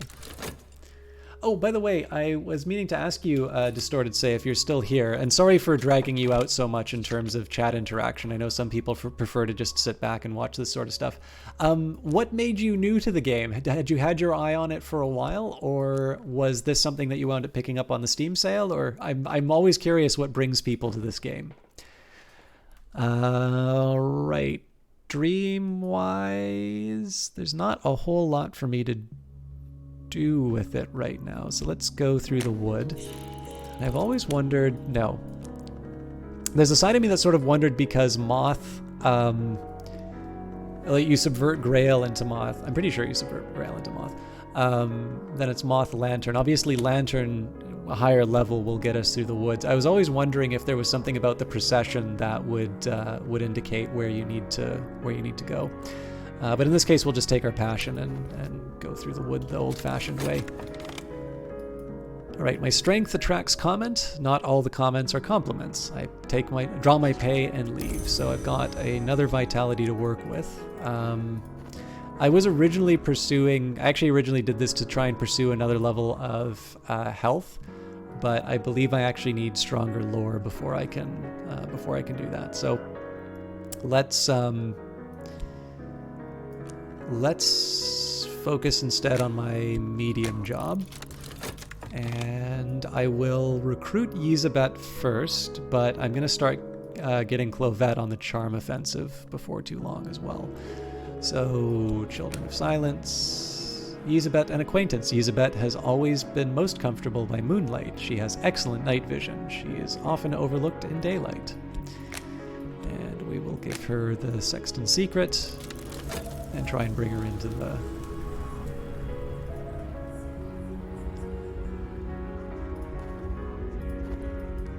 fold. So we're doing a fair enough job in terms of mitigating the notoriety just through time, but I am generating more as a result of these rumors. Season of Ambitions is coming up, so we're going to have another restlessness to deal with.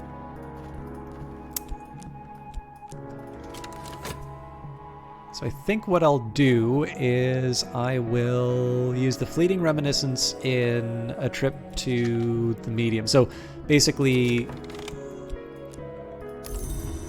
I should have read the text, sorry. So I'm going to chat with Nania about this. I'm going to do my reputation as a medium with the Fleeting Reminiscence. A moment in time, and another moment it'll be gone. I can cobble together enough half-truths to satisfy my client. So while this runs, I'm going to have a chat with Miss Nania to convince this to Fleeting Reminiscence, and then by the time that I consume this as part of my medium job, I'm going to have a restlessness as a result of the Season of Ambitions. I will speak only and exactly 9 words. The novice will speak none at all. All right. Yzabet sleeps and fits and starts. She rises at dusk to do things a Yzabet does.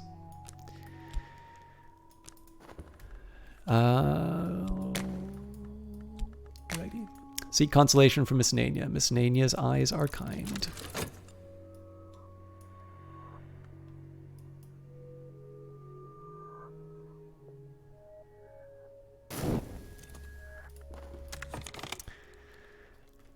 At these greater feasts, Black Pig is always crowned as king before its slaying. On this occasion, its heart was weighed in the balance against a knot of feathers, and its skin became a cape for the officiant. Its flesh was left for the crows, but I must confess my interest was not in its carcass, but in the perfumed flesh of the milliner laid fresh in the earth. Distorted Say says, no worries, the art was really what first caught your attention a long time ago. You've never been one for card games, so you held off buying it for a while. Eventually, you noticed that it was available on your phone, so you thought you'd use an old gift card and try it out. It's a bit cheaper that way. You'll likely buy the game on Steam when you've played it a little bit more. Instantly fell in love with the atmosphere, and I was surprised by just how much it drew you in. That's a great way to come in. Actually, I've noticed a lot of people are visiting this channel as a result of the mobile release specifically, which I feel a little bit better about because Pledigious gave me a copy of it to do sort of like a, not exactly a review, but like, you know, one of those press keys that, you know, real influencers get. They gave me one of those, and I've actually had some problems recording stuff on my phone, and it's purely like a combination of space and audio. And so this really terrible thing, they did ask for a copy of this video that I wound up doing, and ultimately the video isn't done yet, and so I've not been able to fulfill it. Obviously, I've plugged the mobile game on these normal streams, but I really don't like taking a PC version and saying, okay, this is fulfilling my obligation for the mobile one, because I didn't need a press key to do that. So as much as I like to encourage people to try it out on mobile, I actually want to do a proper video of saying, hey, here's what the mobile experience is like. It's a really wonderful game. It's a really wonderful game to be playing on mobile. I actually use it to show it to a lot of people. And I personally, I do tend to like the interactions with the mouse and such. I tend to find, I think I would prefer it maybe on a tablet just because I take my time and I read a lot of the text. I like, obviously, messing around with the table. But I actually quite like the mobile game because the table is so cramped and my attention gets kind of pulled everywhere else. So I find them two different experiences. And when you're talking about the game being as absorbing as it is, I actually find... there's an interview that I did a long time ago on GOG.com. I still need to clean up the audio and bring it online, but people who've been watching the stream for a year have heard me say that, and I still haven't actually got it done. Oh, sorry. But basically, the what I didn't appreciate about the game at the time, and some of my game designer friends picked up on this right away, but I didn't. Apparently some of the inspiration for this game originally was looking at idle games. And of course, idle games are very good at sort of keeping you in, pushing the buttons. But this is obviously a very different kind of idle game. And so the feeling that you have in terms of, you know, you just can't put it down, I'm just trying to make sure that my subversions are correct in the ordering here. That, to my understanding, is by design, if not... Wait a minute. This is Lantern. This should be Forge. Yeah, there we go. I don't know if the specific intention was like, we want to make this thing like something that you can't put down. But it definitely sort of bears this... I don't know. It kind of. I think it kind of bears the stamp of that kind of that origin. So, okay, yeah, we've got the cycle correct, and then I don't believe we can turn. Yeah, we can only use it to double up. I've got my order correct here. Anyway, sorry, I'm all over the map on this, but yeah, I mean, I think there was a lot of very careful thought that went into this game to lead to those kinds of impressions. But one of the things that I love is how natural it feels to get rolled in. And then I just think that the content in the game is so good that, you know, you might need the mechanics to kind of keep you playing for the next couple of seconds. Sorry, I gotta sneeze. Excuse me. But it's I don't know, like, it's the fact that every time I read something, I get something new out of the little fragments of lore in that. I really think that's what's kind of turned my playtime in the hundreds of hours. And Winston's, I'm completely on side with you on this. I actually feel bad when I upgrade a follower without reading the text before, because just seeing what happens, some of my favorite writing of the followers is actually what you get when you imprison them, but I just cannot bring myself to imprison some of these people, so I never actually get to read them out loud. But if you guys have not read it, some of the writing for the character, like, just imagine how some of these people behave when they're imprisoned. Some of the writing is just perfect for those conditions. And Frater 5, I am always grateful to hear. I think you've said that you've bought the game because of the stream anyway, but I'm always really happy whenever I hear that, because obviously, I mean, in this one I wound up kickstarting it. So this was me sort of putting money towards the game being realized. But one of the reasons why I do stream is so that people can, so I can share stuff that I'm interested in with other people. And especially for a game that I feel as strongly about as Cultist Simulator, it's always really rewarding to see someone appreciate the game in the same level that I do and ultimately pick it up. It's even better when somebody enjoys it, obviously. I don't want people buying a game that they don't enjoy. But yeah, it's been very, very nice, especially on YouTube, to have so many people say, yeah, I got this thing because of you and I'm having a great time of it. Tallman Alive has a question that says, how do I see the Ghoul DLC? Do you need to purge your save? No. If you own the DLC and have it enabled, you are guaranteed to get the Ghoul if you lose to despair. There's always a chance that generates randomly. And if you want, you can actually go into your save file and just, if you know where the legacies are stored, you can actually go into the JSON and type in the Ghoul for yourself, but that's probably the more complicated of the options. So you own them and you've enabled them. And yeah, Eric Loftus has it right. Fascination gives you the priest, and losing to despair will get you the Ghoul, guaranteed. And then there's always a random chance of getting one of them just naturally. All right, Solomon Husher writes, perhaps allegorically, of winter and its long, slow doomed romance with the sun. The epigraph is sunset at noon. On closer investigation, the work seems to be a theory of aesthetics, or perhaps a set of warnings about the dangers of painting.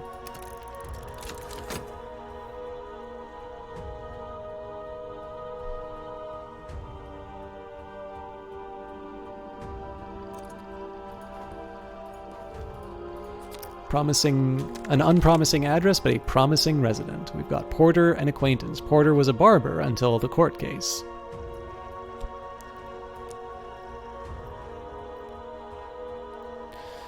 What do you need to do? Sorry, you've died so many times, but never to fascination. It's always a slow burn, but the streets will help you do it intentionally. Oh, that's really interesting, Tall Man Alive.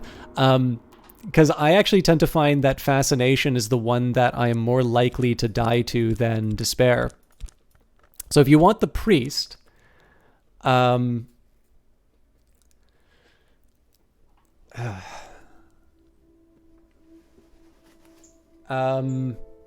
can also get fascination by going through the white door.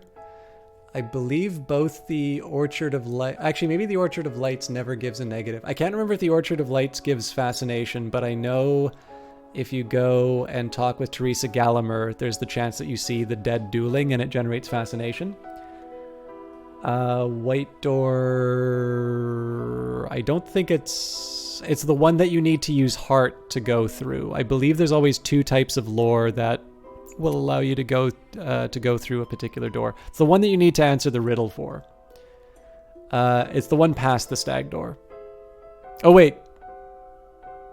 No, actually, I think you're right. Anyway, it's the one with the Orchard of Lights. It's like the third one. Maybe I'm wrong on this. Where else? If you talk with hunters about Lantern, that'll generate fascination. There seem to be some situations where I've painted with certain things with like a lot of passion and it's generated fascination. Certain dreams will generate fascination. And then if you let Lantern influence decay, it will decay into fascination as well. Nick4359, thank you very much for the follow. Sorry I'm spending so much time on answering and the Q&A, but maybe that's what's appealing to you. So,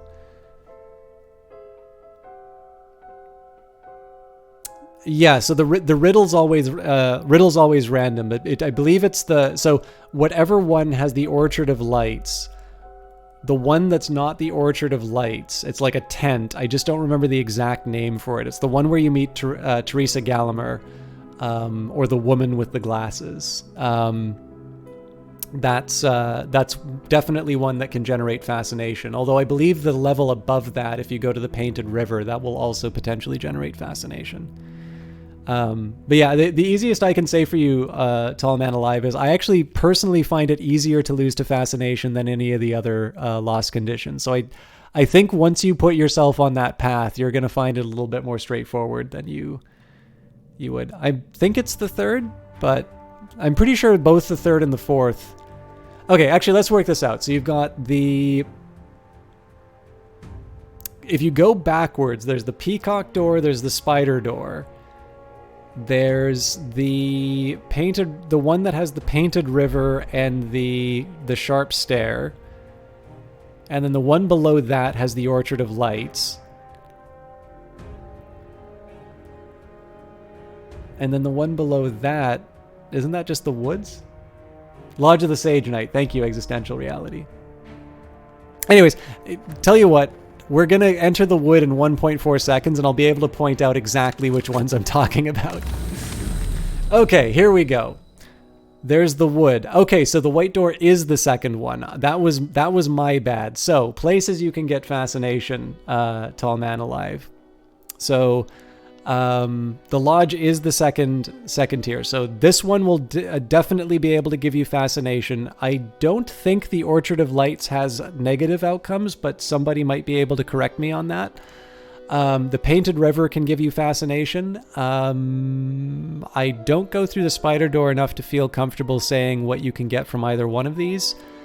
And I believe the peacock door can actually give you a fascination straight up at the main gate. And then again, of course, if you get the lantern influence, that'll turn into fascination. If you talk about lantern lore with a hunter, that'll generate fascination. If you talk with Miss Nania, you would get extra fascination, but then of course you will have already been in the Ghoul DLC, and you would not need to find out how to get to the Ghoul DLC. Although of course if you wanted to go from the Ghoul to the Priest, that would be helpful for you. But again, the really big thing is we're talking a lot about fascination here. If your interest is the Ghoul DLC, fascination will not help you. Fascination is what will get you the Priest. It's the Ghoul you have to lose to despair.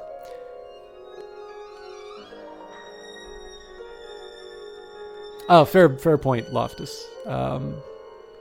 Anyways, I am not interested in the buzzing in the brain because that's going to decay into restlessness, which I will have an easy enough time getting on its own. So the question is, do we go for the wheel or the well? We'll do the Temple of the Wheel. Subtle flaw.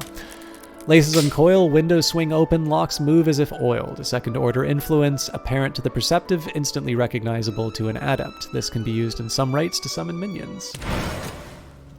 Oh, you want to do both? Sorry, I didn't see the priest part. So yeah, incidentally, again, just as a side note for those of you, if you are ever unsure about how to unlock, especially if you've got, so if you either got the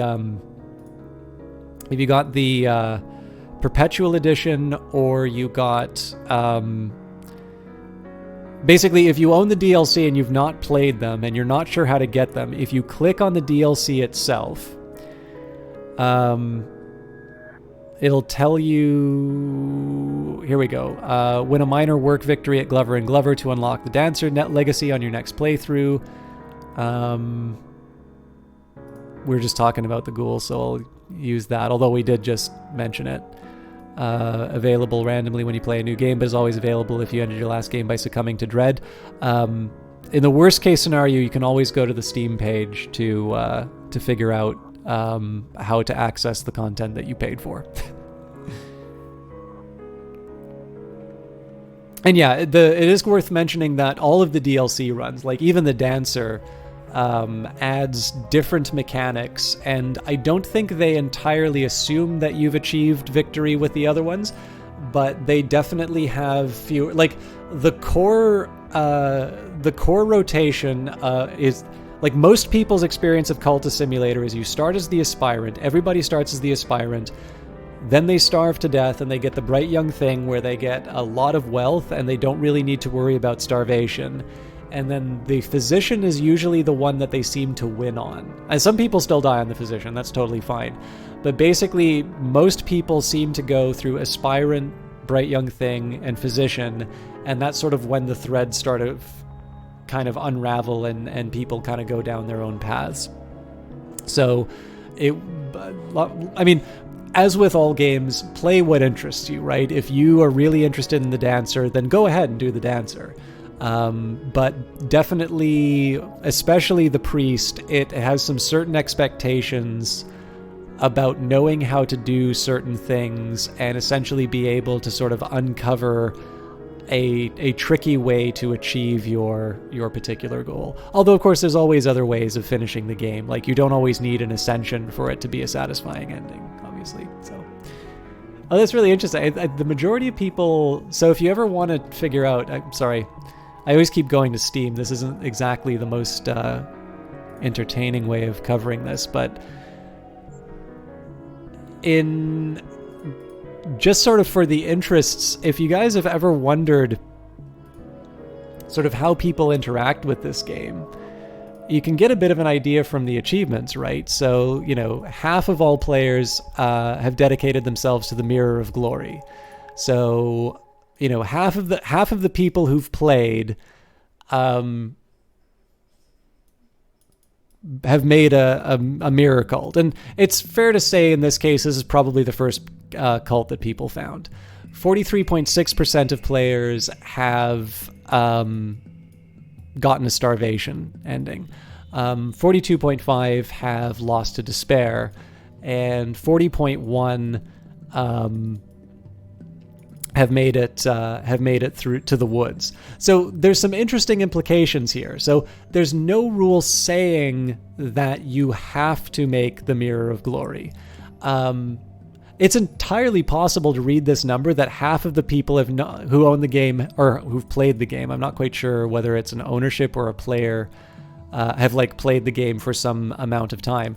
It's kind of interesting to see that maybe half of the people who have like played this game have not actually founded a cult. Obviously, some of like these other cults here are going to be included, you know, as a like I founded one cult.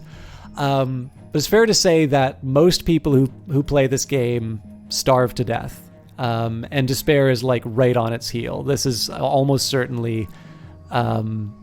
If it's a statistically significant difference, it's a pretty small one.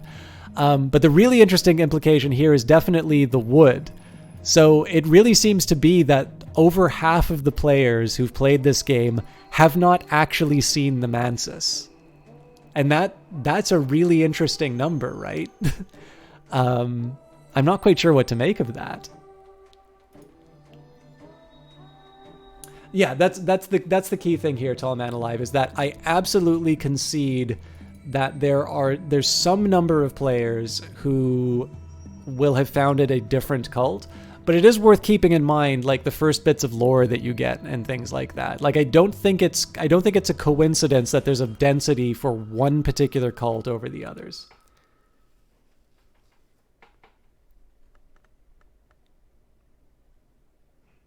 Yeah, exactly. Existential reality. Like this is why I sort of use that as a rough proxy. Like the fact that 40% of people didn't make it to the wood, or sorry, that 40% of people made it to the wood, and 50% founded the Mirror of Glory, given the fact that your first lore is going to be, like most people's experience is starting by founding the Mirror of Glory. I think that's fairly small difference between the two indicates to me that most people's first cult is the Mirror of Glory, and so it's actually fair to say that quite a few of the players have not actually founded a cult.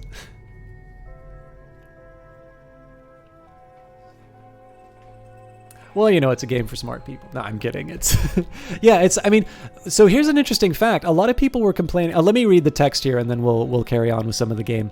Last night I came into the wood, I came in the wood to the high jagged rock called the Temple of the Wheel. Its flank, patched with black lichen and eye signs, opened like a mouth beneath my hands, and I walked in the whispering space within.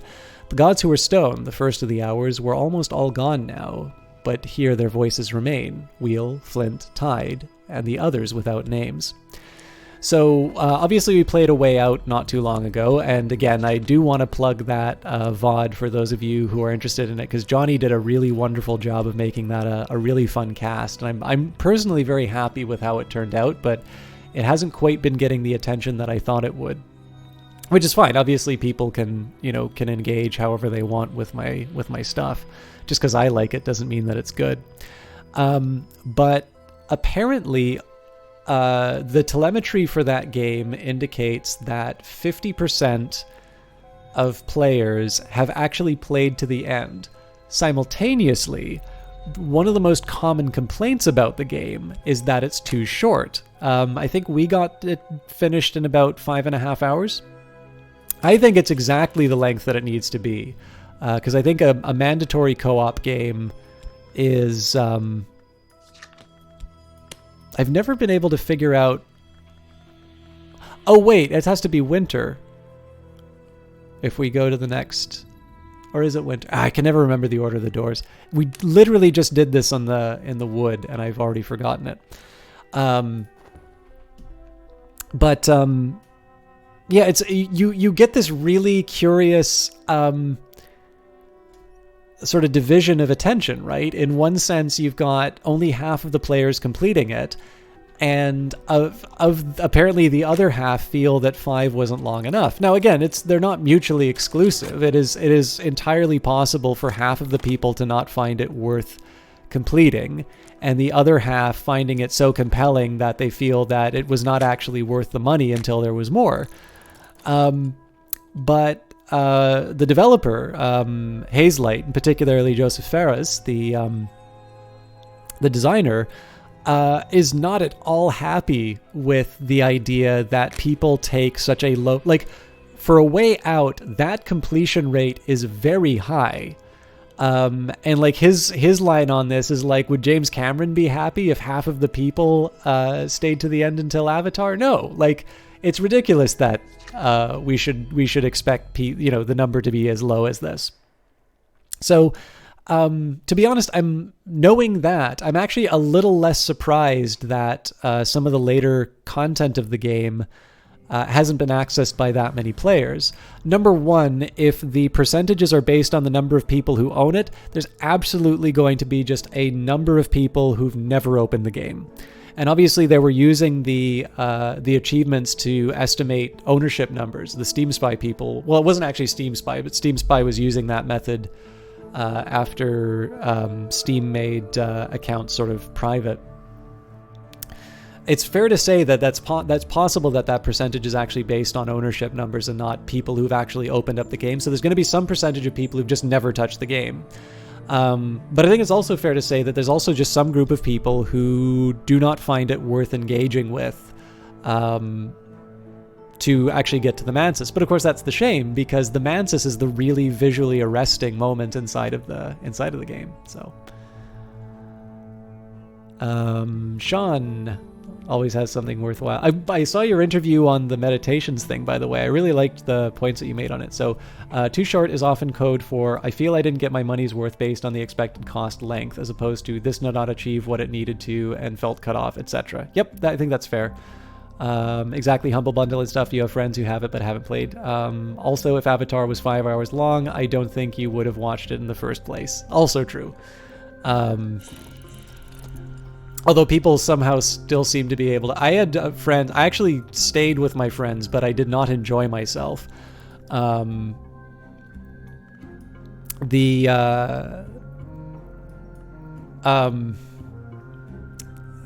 did like a marathon of the extended editions of the Lord of the Rings movies. Those movies are too long. The extended editions, and even the base movies, I actually think were too long. And I know everyone loves Tolkien and stuff like that, but the movies were too long. The only thing, the only, I don't even think it's pushback, but the only nuance that I would add to what you said, Sean, I think one of the big challenges is that there is a very unrealistic expectation about what games should cost relative to what they give. So I think one of the problems with this is I actually think you're exactly right in terms of identifying what's being said in terms of people's assessments about the game being too short. Like why they're saying that and how it's not necessarily a failing of the game so much as that mismatch. But I think one of the problems on this one is that on the price-cost ratio, I think the expectation for the denominator of this is basically too small. And I think that's well, okay, actually in the case of actually working out a value, it's too high, but this isn't a math course. Basically, I think this sentiment probably is coming up. I remember this was a problem with The Order as well, that PlayStation game, which among the people I know who played it, they seemed to largely enjoy the game. But I know there was a lot of talk about how that game was too short for a game at that price. And I don't know, that was a really good looking game. And I kind of find it hard to believe that length is the best dimension we can be measuring games against. But it's a hard one too, because I definitely know that's, I mean, it's a key performance indicator for so many people and across so many different elements that clearly, well, look, maybe I shouldn't be assuming that these people know that what they're doing, but like, it really does feel like it's like it has to be related to some kind of other performance. Like, clearly people seem to be buying stuff that's, I mean, it's why Ark still sells so many units. People just want this thing that's constantly generating more time spent in the game. But I actually kind of like stuff that has a clearly defined end. Like, again, I thought A Way Out was the perfect length. So I can cobble together enough half-truths to satisfy my client. Okay, so I've got my restlessness at exactly the time I didn't want it. I keep forgetting it's actually really short, but we'll be fine.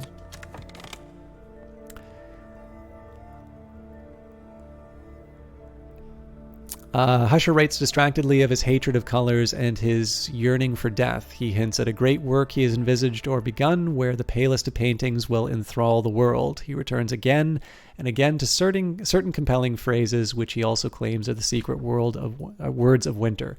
So I want to just double check this again, because I feel like this should be telling me more about the Ghoul legacy. I'd rather not. If I can, Winston.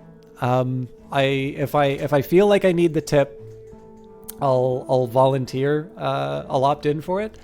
But I'm gonna hold off on this for now, if you don't mind. So on closer investigation, the work seems to be a theory of aesthetics, or perhaps a set of warnings about the dangers of painting. And Husher writes distractedly of his hatred of colors and his yearning for death. He hints at a great work he has envisaged or begun, where the palest of paintings will enthrall the world. He returns again and again to certain compelling phrases, which he claims are the secret words of winter. The Sexton's secret. Certain knowledge, it is said, can be expressed only through the particular quality of a silence. It's been suggested that one can only read such knowledge with one's eyes closed, but only by mischievous commentators. All right.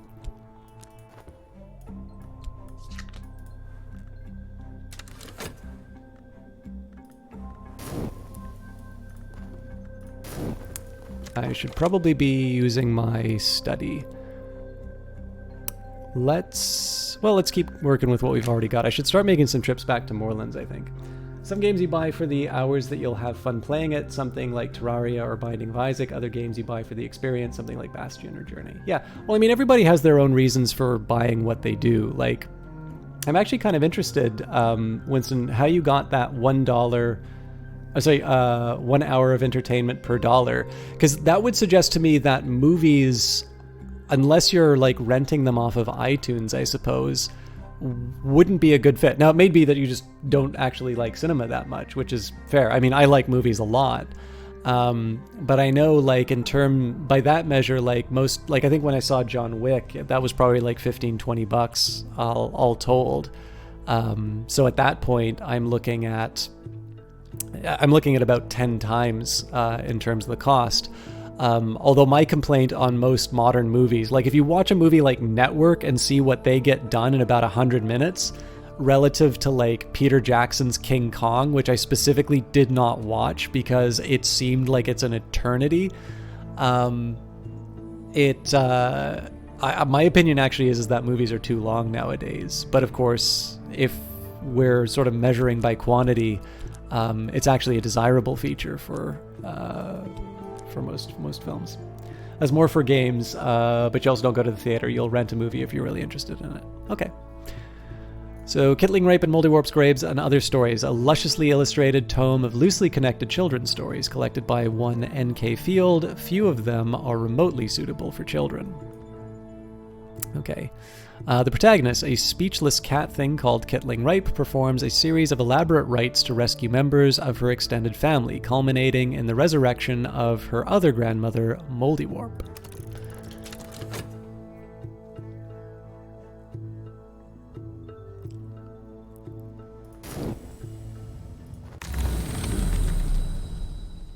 While I'm in the Mansis, I'm going to get this done right off the bat. This friendly young man in the chat.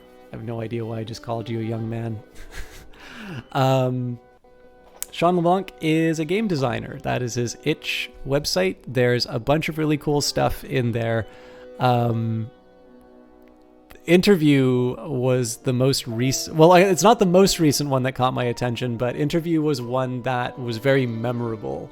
But there's a lot that I can point out. I actually specifically want to point out, I'm not going to spend too much time on this stuff here, but I feel like I'm due for a proper like sit down and play of his stuff on stream.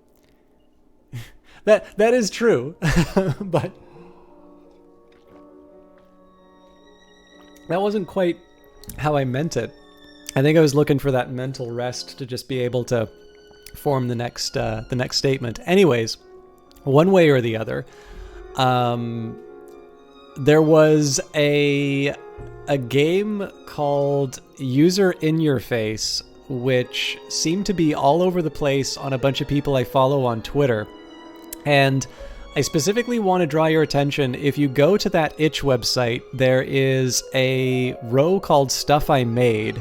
And if you scroll to the far right, there's a game called Definitely a Real MMO. Now, User in Your Face is a fun ride and all, but I immediately remembered when he debuted, I think it was a debut anyway, Definitely a Real MMO. And it was an absolute delight to watch people's reaction to it, and I strongly encourage you to try that, especially if you played User in Your Face.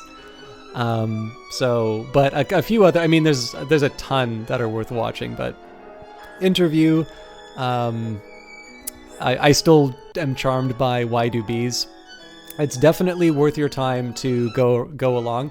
The great thing here is that we've been talking about content divided by price. There is no actual price listed on these. You can play them all for free. However, I would also like to point out that there is a support this creator button down below, and it would be a nice thing to do if you find it worthwhile to pass that along so that there's further encouragement to do more projects.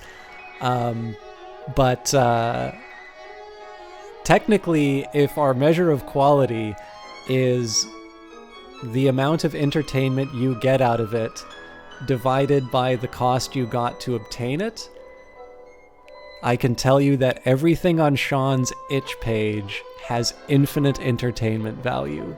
And that's an official quote.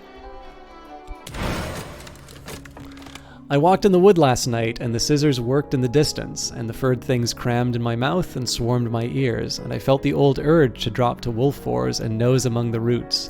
But I remembered that I walk upright by day, and I know fire and steel and words, and at last I found where the velvet had concealed a secret on tree bark beneath moss.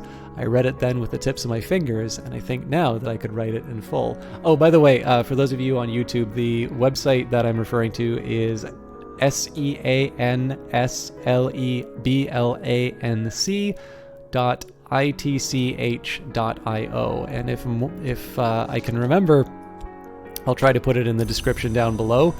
But when have I ever remembered something when I say, if I remember to do this, I'll... So, I'm sure if you search for that name and itch, you'll probably find it as well, but just in case.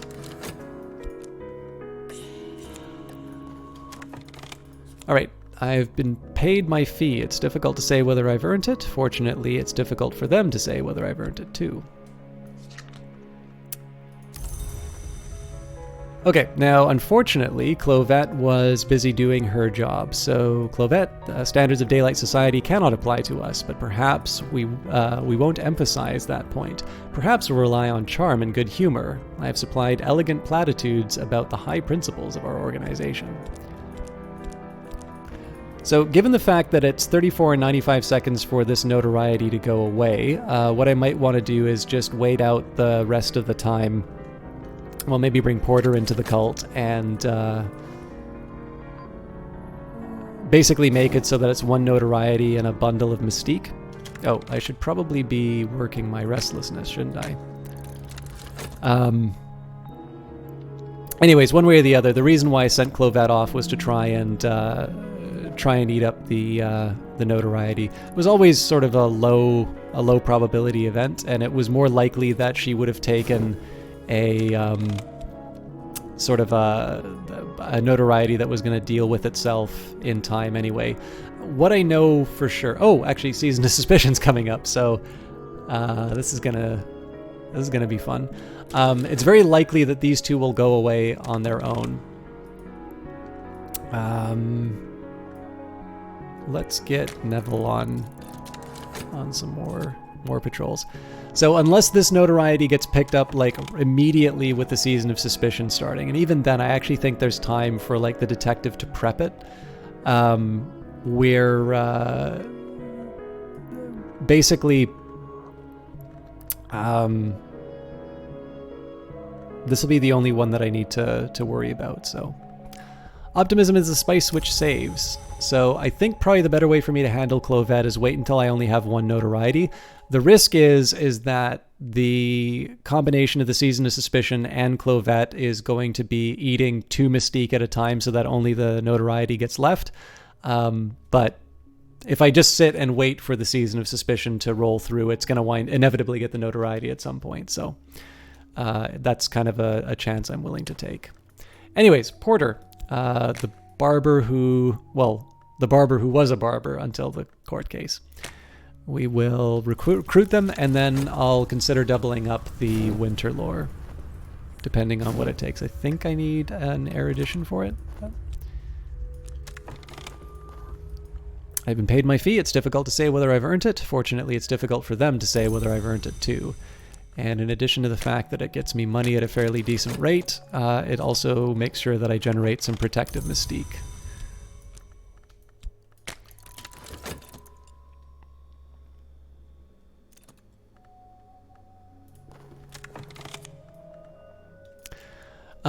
When the snake witch killed the stag, Kitling snatched one of its eyes. When the dry witch killed the sow, Kitling stole a cup of its blood. Then she took them to the place Moldywarp lay buried, and she shook out her hair, and she began to dance. Lie awake and listen. The wind speaks in the branches. The house cries out in its sleep. These are the roads that chaos ride.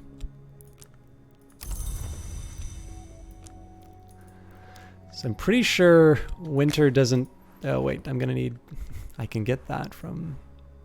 Yes, it is erudition. Which I can certainly obtain, but I think it's better if I read my books. So, Traveling at Night, Volume 1. The Annotated Dream Journals of Christopher Elopoli, sometimes called the Only Readable Occultist. Literate, entertaining, bewildering. The wood lies outside the walls of the mansis. As any student of the histories knows, the mansis has no walls.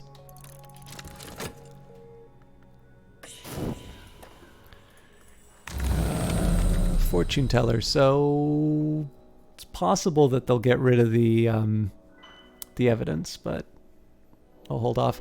Given that I want to try and lay low for a bit, I think I'm just going to go for the occult scrap.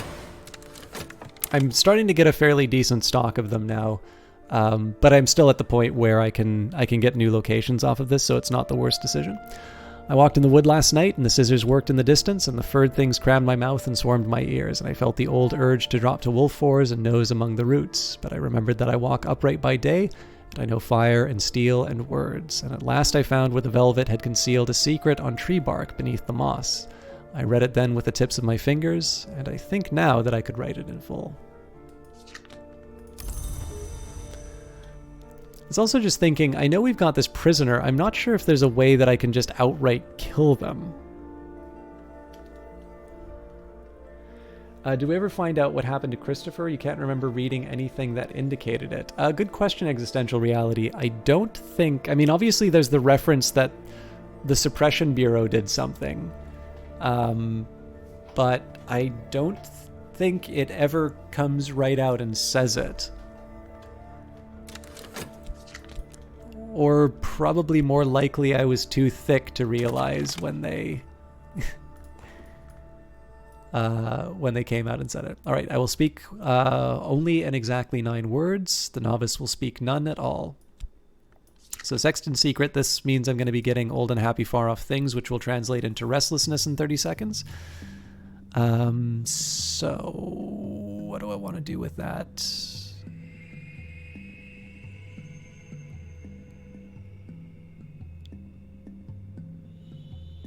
I think I know how I'm handling this. Porter plies his razor and his scissors to the great advantage of his friends. So I think the way I will handle this... Right, she only takes memories. I'm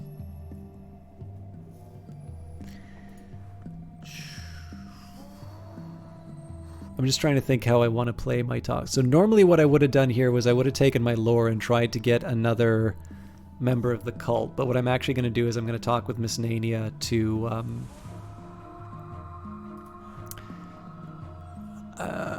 I'm going to talk with her to get...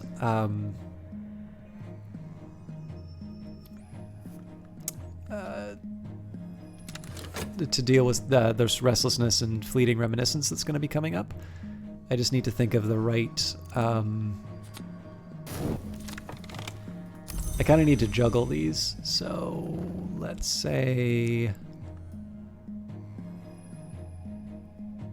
I also want to make sure I'm generating as much... Oh, actually, you know what? There's an easier thing for me to do.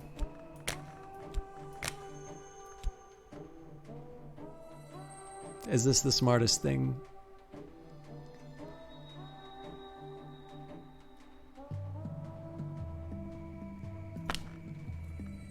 I'll preserve the short one.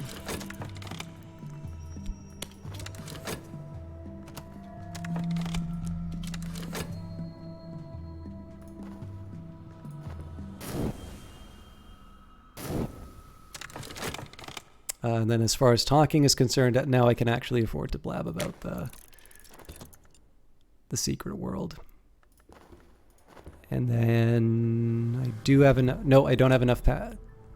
Yeah, I don't have enough passion because I'm going to need one to recruit a new follower. So instead, I will do nothing.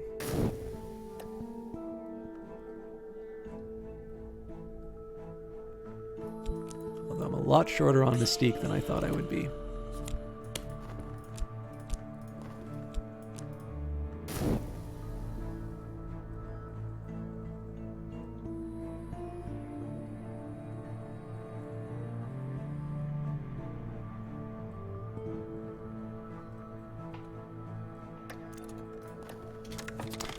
Velopoli describes how he came to make repeated visits. Wait, did I read this before? I don't think I actually did. So the wood lies outside the walls of the mansis. As any student of the histories knows, the mansis has no walls.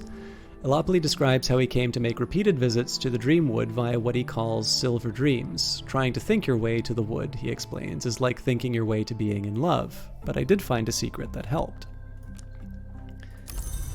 Okay, so if I want to double up my winter, I now have the erudition that I need. I think that's actually not the worst thing. And actually, it turns out I could go through the wood. I just put my passion in the wrong spot, so we'll deal with that now. And seeing as I have the erudition, I'm going to take this opportunity to double up my Sexton's Secret. All right, bad luck with the reputation. So now we're going to see if we can get a better moth follower. You love the changes to research? Absolutely, yeah. I think the problem with the old research system was it was a little too random. So like the thing is that you could make sure your time wasn't wasted by investing a lot in like sort of precautionary glimmering and erudition. That's not necessarily the best use of your time. It's not entirely the reason why you want to play a game. So studying simultaneously feels like it kind of feels a bit more like how one would study these mysterious, arcane tomes. And it makes it a little more of a game. Like it's less of a, oh, I got dicked by, needing 3 glimmerings in a row, rather than this sort of a thing, which is, okay, I've built my character this way, which means we should either move headquarters to another location here, or I'm gonna risk, sacrificing a reason or something like that. I find it and yeah, as you say, more risky. I've been paid my fee. It's difficult to say whether I've earned it. Fortunately, it's difficult for them to say whether I've earned it too. So I don't really need to be piling on the mystique, but I might as well. And the question now is whether I want to start going to Moorlands, or whether I would prefer to try and get rid of the evidence. Let's go to the well. Exercise, or something rarer, has invigorated me. Use this with another vitality to improve your abilities. It lasts only 3 minutes if unused. The well in the wood is sacred to the Grail, the hour that hungers, and to the velvet, the hour that guards secrets. Tonight as I approached, it heaved with the velvet's moss, struggling waves of deep and vibrant green, pulsing again and again from its throat. It surged around my calves, rose to my thighs, and this morning I still feel the velvet's breath strong within me.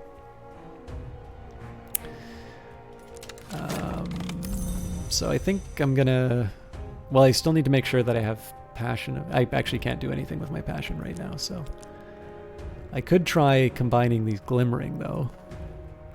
So, this is a puzzle with missing pieces. I might find those pieces in odd corners of scholarship. So I don't know if this glimmering is going to last long enough for me to take advantage of that. I don't have what I need to get to the next level of the Mansis, so we'll wait with what we've got.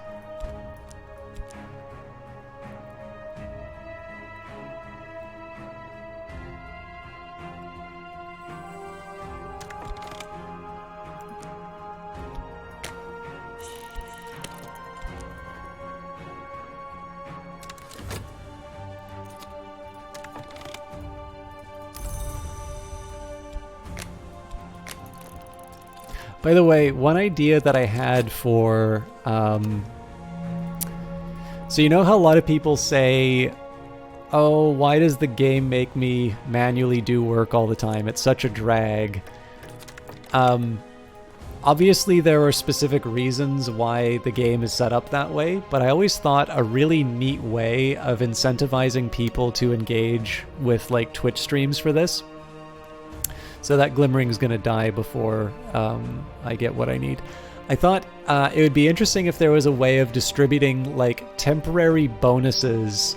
You know how like some games have loot drops for watching a streamer play a game? It'd be interesting if, to incentivize people watching streams, there were these like 5 or 10 minute boosts where it would do stuff like automatically populate work if you wanted it to. And like you can give them like lore-based reasons why. Like maybe they distract Mr. Alden, or maybe they're actually really enjoyable to work with. So you want to, you actually enjoy coming to work because you really want to see this person or something like that. Obviously, I'm just thinking of different ways to get more people inside the channel, but I feel like a game like this does actually have some interesting options available as far as Twitch drops, and the challenge is that it does also mean that there needs to be a way of connecting individual Twitch accounts with the rewards, and currently that is not built into the game. That's really the one problem with that plan, but I feel like this game could do Twitch drops in a way that is not the obvious way of doing Twitch drops. So I'm certain that my adversary has launched a copy of their notes elsewhere, with their solicitor, with their superior, or even with a contact in the press. This is troubling. So Weary Detective is actually becoming a liability now. We've got 10 minutes with this tentative evidence. Now there's two things, there's two ways of looking at this problem. And this will specifically be to that question of, it'll be the specific question of like, what do I do about reputation? So what do I need to do with this tentative evidence right now? Absolutely nothing. That's the important thing. Unless I generate a notoriety, this tentative evidence will not hurt me. If there's an erratic hunter, then I need to worry. But I don't. I don't have that. So as long as I don't generate a notoriety for the next 10 minutes, I don't need to worry about this evidence. Now, of course, I have my follower betrayed, which is going to decay into a corpse. Oh, yeah. No, I know what you mean, existential reality. And I mean, obviously, the enigmas are sort of a way that they've done that. And that's a way that's also gotten people invested in the game, although I feel like the enigmas are something for people who are like already Cultist Simulator super fans. So whether or not it's having the effect of getting people, like new people into the game, I'm not sure. Loot drops, you can make the argument that they bring new people into the game because it makes quote-unquote influencers decide to play your game as opposed to another person's game. And so a consequence is, by having streamer X on the margin choosing to play your game rather than another one, the possibility that somebody who is online doing a Google search for what is this Cultist Simulator game I heard about, oh, there's somebody playing it right now, oh, this thing looked kind of fun, oh, I just bought this game. That sounds fairly incredible, but that is how I found Elkanu's stream, and that's how I bought Satellite Rain. And then, of course, you multiply that over the number of people who've sort of heard of your game but are not sure if they want to buy it. Obviously, a decision that incentivizes, like, especially if your game doesn't have, like, enough of a groundswell to keep it on Twitch constantly. Those little marginal bonuses like Twitch drops, if, again, you need to have sort of a clear business plan in terms of saying, here's the mechanism that is going to result in additional units sold or some other form of revenue, which we can justify the time it takes to build and maintain a system like this. But definitely, if there isn't some sort of a system in place that sort of ensures that there's somebody who's going to be playing your game at most times when people might be looking for it, things like that really can mean the difference between the right person seeing your game at a time that they'll want to make a purchase and the game not having anybody streaming and it being less likely that they wind up buying it. So keeping in mind, of course, that I'm speaking as somebody who analyzes markets as opposed to actively participates inside of them, and I am definitely one of these people who believes that usually the people who are operating in an industry know far more about that industry than I do, and so anything I have to offer is, it's just my opinion, man. Okay, after that filibuster, let's talk about lore.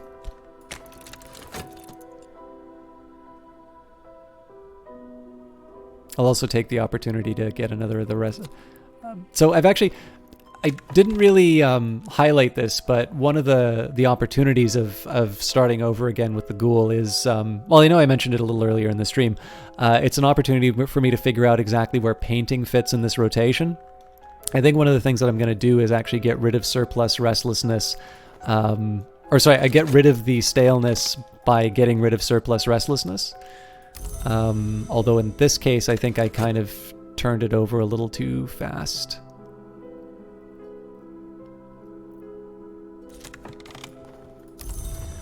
Anyways, one way or the other, I'm going to take a Mystique.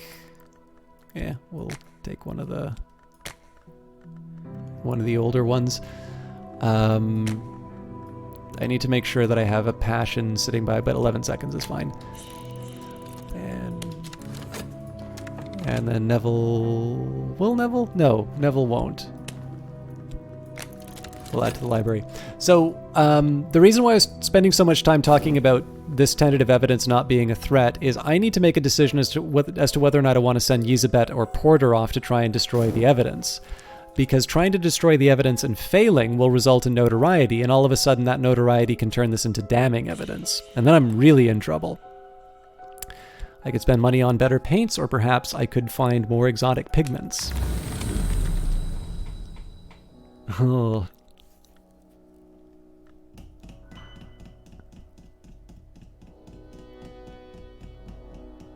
Fortune favors the bold. While I was returning to the depths, one appeared in front of my eyes whose mouth was sealed. When I saw them in the great emptiness, I cried out. I think that last night I met another soul in the wood. I will never recall exactly what we said one to another, but I think that we will recognize each other in the waking world.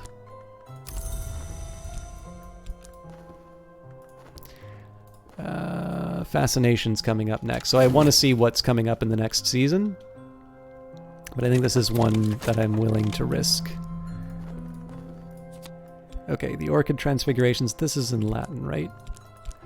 I do have Gildersleeves, so that's not a game... That's not a showstopper. I suspect that at the end of the story, I may find someone who will hear what I have to say. Let's go back to the wood. I gotta wait on this. Ooh, I'm getting really tight on that restlessness.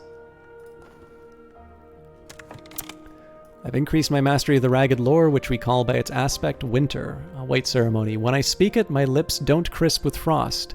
Each time, this is surprising. Use this in a rite with a heart influence and a Byzantine tinct to summon the voiceless dead. Okay, 40 seconds. I think I can get by with this. And it was the winter lore that can take me up to the next level. So there is a house in the wood and a door where the dead sometimes go. I have read the paths the dead take.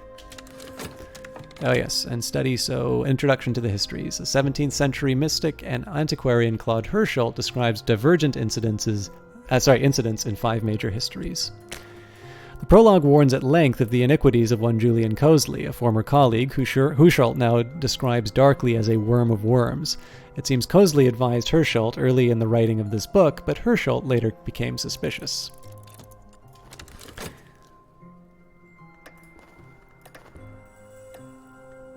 Alright, so it turns out I miscalculated as far as the restlessness goes, so my recent work is considered significant. I may yet earn a living from this, but nothing is certain. So we're down some passion, we're up some mystique.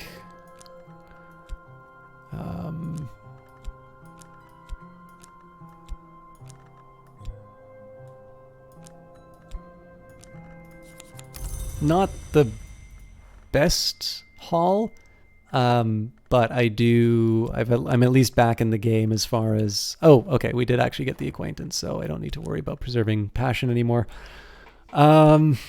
Okay, let's do another painting, hoping for some contentment.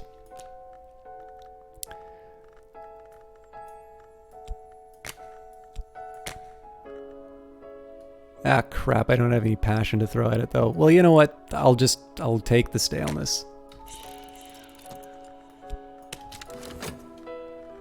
I'm going to make Sea of Solitude the painting.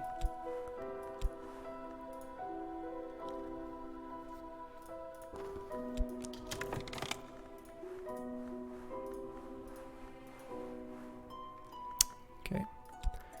I think this is a big hint that it takes memories now.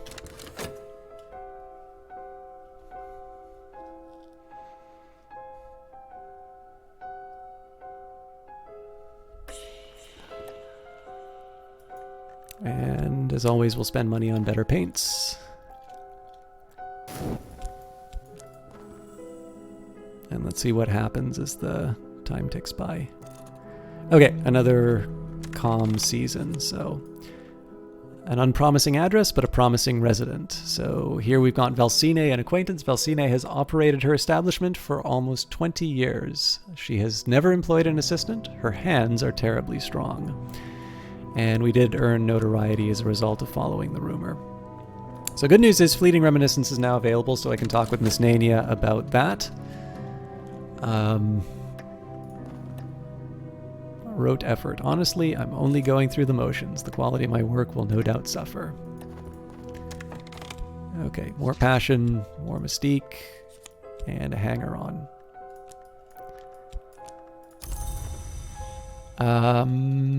Do I want to bring people into the cult, or do I want to try and bring more bodies in? Before anything, let's chat with Nania so I can still make money. These are the bounds about the house, with the mists and their traces. This is the rock called the Temple of the Wheel, high as a church spire, patched with black lichen and daubed with eye signs. I round it, and there ahead of me is the white door, aglow like the moon in winter.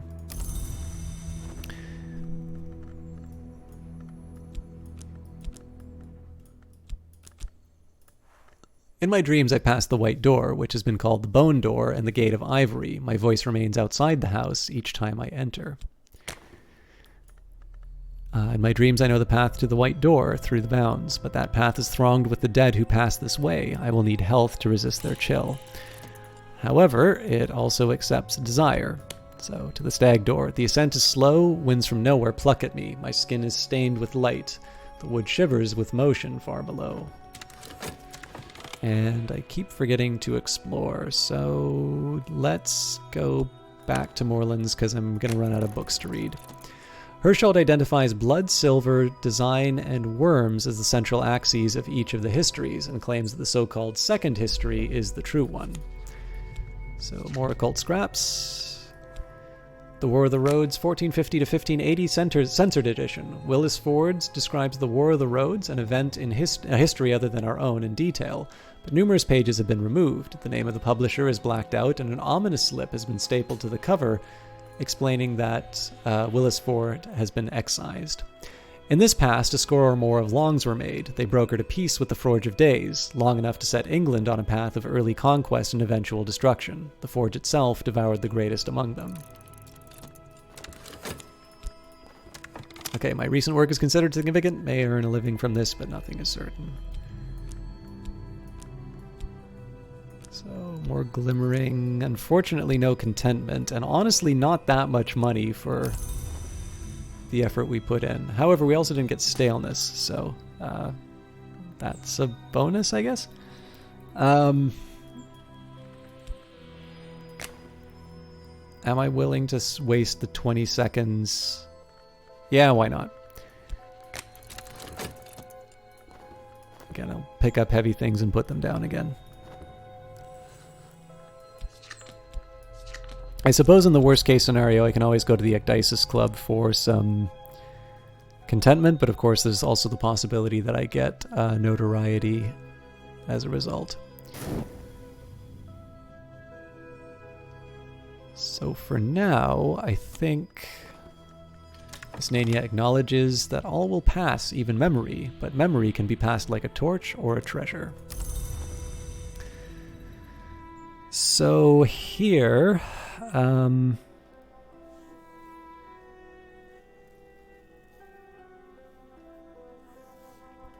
got 35 seconds. I kind of want to make sure everything's lined up because the elixir is going to be a fairly important accomplishment.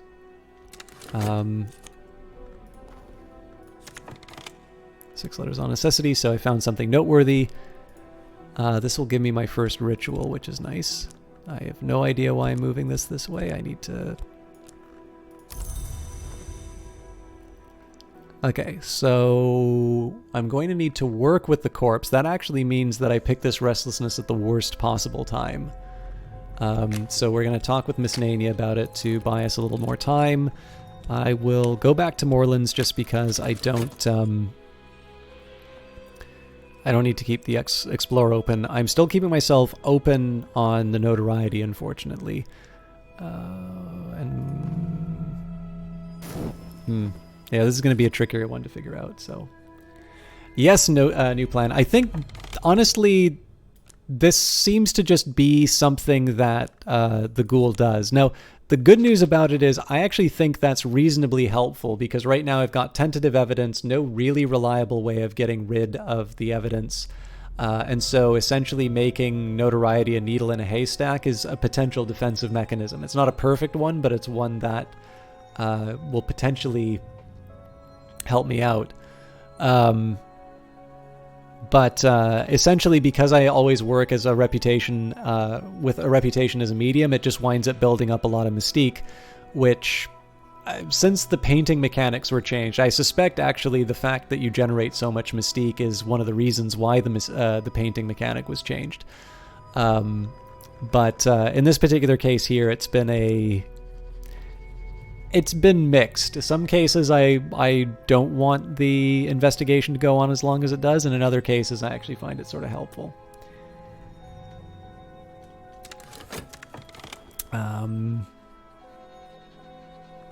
So again, I will pick up heavy things and put them down again.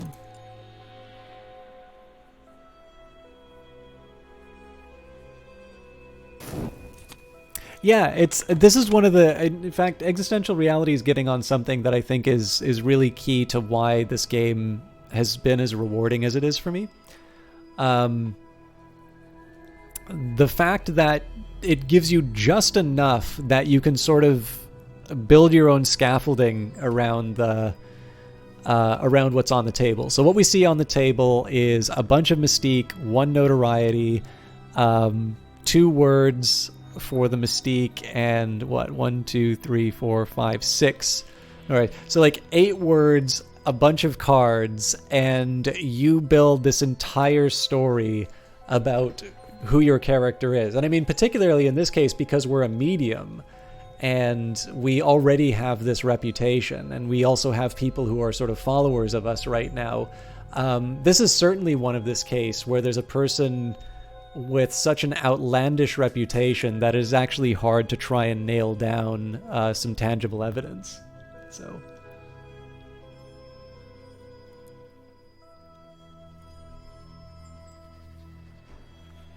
all right. The royalty of England, according to Willis Ford, became the sovereigns of the Leash Flame, destroying or transforming their enemies, conquering Europe, establishing great cathedrals to St. Spark. The alliance with the Forge begins to take its toll. The last few chapters are missing entirely. Maybe we'll get the uncensored edition in the Book of Hours. The Stag Door, a ridged barrier of blood-streaked horn, huge enough for a ship to pass. It was broken long ago, and even now the scars are not quite healed. In a declivity beside the door rests a vast and wounded golden head. Its mouth would be large enough to swallow me, were its jaw not shattered. It is the name Girby. It begins to intone its riddle. So what riddle did we get? Where is the queen who was not born? Answer this riddle to pass the Stag Door and be accounted a no. Well, I know where I'm going next. Now I can approach the white door through the bounds. Now I can press my fingers to it, feel its chill, watch it swing open. As it opens, my mouth closes, tightens, heals over like a lost deformity. Around and about me is the cobalt light of the Mansus. Ah, yes, and I need to use my study. So now I'm going to start reading up on my foreign languages. I recall a certain amount from my school days, but I need to brush up. Gildersleeve's Latin grammar, just what you needed to refresh your knowledge of Latin. And we've got Apollo and Marsyas, which is particularly helpful because I don't have any heart lore yet. Now, what do I want to do with my exploration? Okay, good. Fascination's coming up. If I had a season of suspicion, this would actually be a very scary time. She understands my restlessness, and she is noted herself now and then. She reminds me that nothing endures. So we'll sit on the fleeting reminiscence for now. Okay.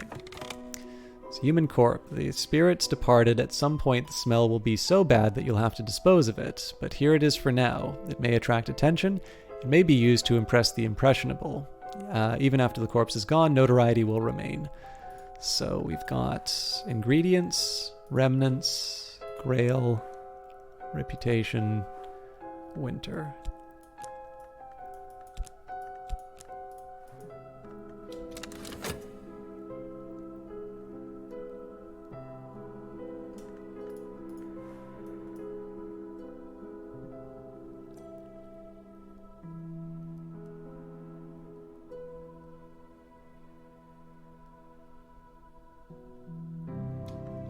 I'm kind of wasting time here. Let's not go to Moorlands, but let's send Neville off on another search.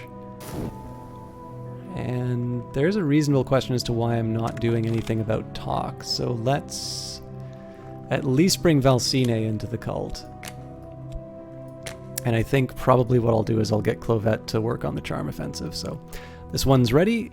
We've read Valsine's words before, but Valsine has operated her establishment for almost 20 years, and she's never employed as an assistant. Her hands are terribly strong. My strength attracts comment. Not all of the comments are compliments. I draw my pay and leave. Okay. So I was always curious if you can paint the corpse.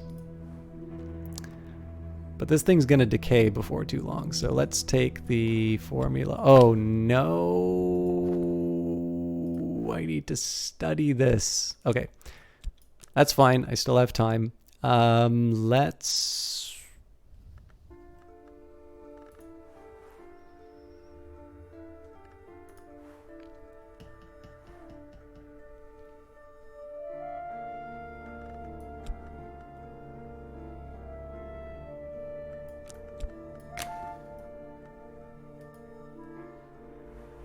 We do. It is the Children of Silence, an occult society dedicated to the silent that comes and the cold that ends.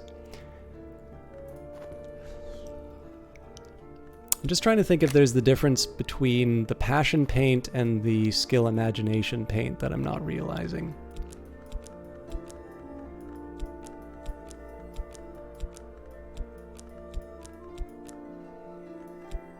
I think for now I'm just going to rest on what I've got. I'm going to leave the notoriety out because I'd like to have that decay as soon as possible, and I'll throw one passion at it.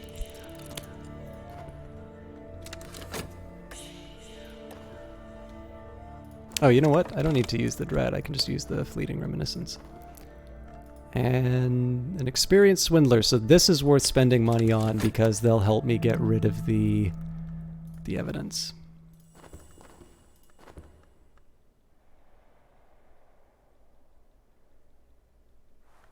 Got to make sure that I get this corpse dealt with.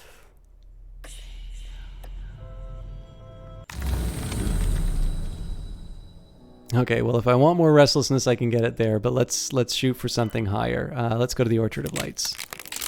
Goody! Forgotten Chronicle, a story of a city without a gate, of a queen who was not born, of a war which was not fought. Last night I walked in the Orchard of Lights. I plucked the fruit, which is always ripe, and consumed it in 2 bites. The taste is not to be forgotten. As I licked the glowing juices from my fingers, I saw a message carved in the bark of the tree, and when I woke, I recorded that message, all I could remember in my diary. Oh, I absolutely do existential reality. Lantern is undeniably the best principle, and anyone who says otherwise just hasn't really spent enough time with Lantern. It is both the cult, the Mirror of Glory, and Lantern, the Lantern principle that get me up in the morning.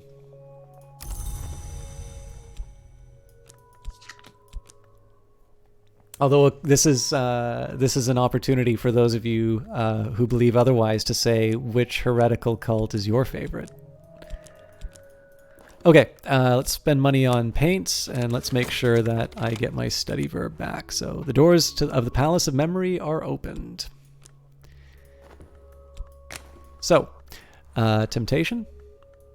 I need only purchase a few final ingredients, and then I can prepare the mixture. I must summon my courage and find a suitable meal. Taste, there is no turning back. And materials, money. I will dine alone, or not exactly alone. Force of will. It is difficult. It is difficult to begin. I find that I have to concentrate my will into a jagged thing like a stone spearhead, but with each mouthful, it is easier. Now, I was under the impression that there was a special cult winter cult for the ghoul, and I don't believe we've gotten it. So it might be that there's a special mechanic that I need to get it, but I'll admit I was a little surprised at the fact that we wound up with a Children of Silence again. Okay, you go back here. Valsine's ingenuities are endless, and her grip is stronger than a blacksmith's. So we've got our forge follower, and we will go for the stag door riddle again. In my dream, I will stand again before the stag door, a ridged barrier of blood-streaked horn broken long ago, and not quite healed. That vast and golden-head Girby will await the answer to my riddle. Her heart is buried in another history. And what do I want to do with the talk verb? So I'm going to get a couple of fleeting reminiscences as a result of this. So I get a swindler in 32 seconds. Is there anything that I can do in 30 seconds with talk that is worth it? Not really, so we're just going to leave this on its own. You'd rather dance the ceaseless beat of the Thunderskin and never reach conclusion. I mean, the heart writing is really good in this game. The first taste. We each of us, I wrote much later in my journal, have a memory of a moment when things changed forever, though at the time we never knew it. Perhaps the world also has those memories. I recall then that I laid down my pen and looked out past the window into the dark, but I've forgotten the other side of that moment. Perhaps I wiped my mouth. Perhaps I licked my lips. So something unexpected. Every life has its impossible corners. We've got dedication, remembrance, so we've leveled this up. The cool wind that blew when the sun was red and low, the voice of the waves once used, the shapes that loped beside us in the snow, all crushed behind the flat glass of time. I must revisit what was lost, though the taste of it be ripe and strange. So we've got the claws of memory beneath the soil bones, in the bones memory, and the memory colors, and aspect graveyard mouth. Now that I have tasted the graveyard fruit, the hunger comes often to trouble me. My mouth waters at the fragrances of decay, and my belly growls like a dog. Reduce this by feeding on remnants. Do not ever permit this to reach 7. The game may end. And not pleasantly.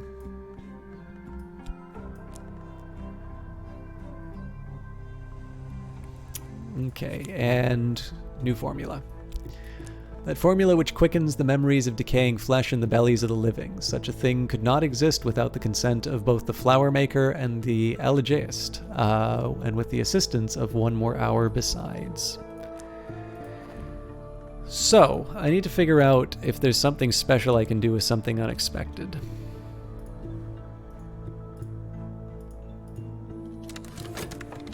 Before I go there, though, let's get Kerner and Goethe.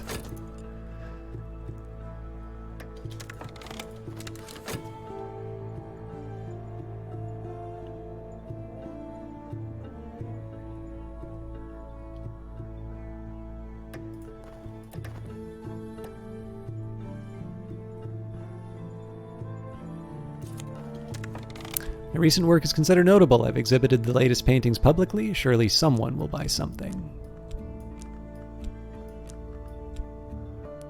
So I'd never turned down the opportunity to boost up the wild imagination. I just need 3 lessons learned. Unfortunately, this glimmering is going to go away before I can use it. I could try painting it to preserve it, but I think there will be other opportunities to get the glimmering up. Sorry, I gotta sneeze again.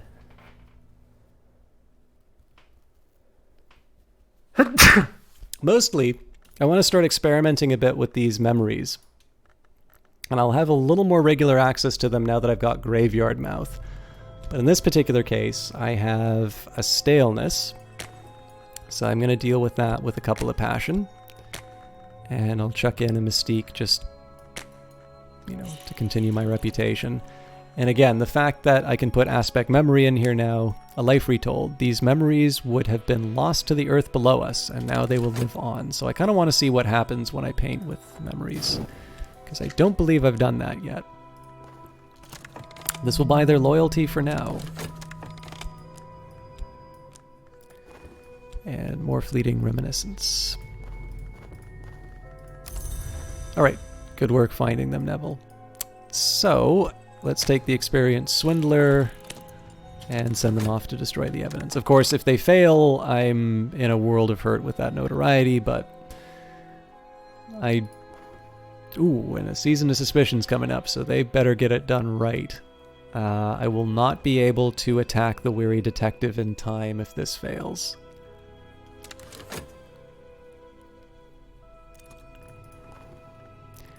Days are better than others. Sometimes the sky is nothing like a filthy sheet. Sometimes the river runs clear. I do know, yeah, if you're talking about keeping something inside of a one of these. Again.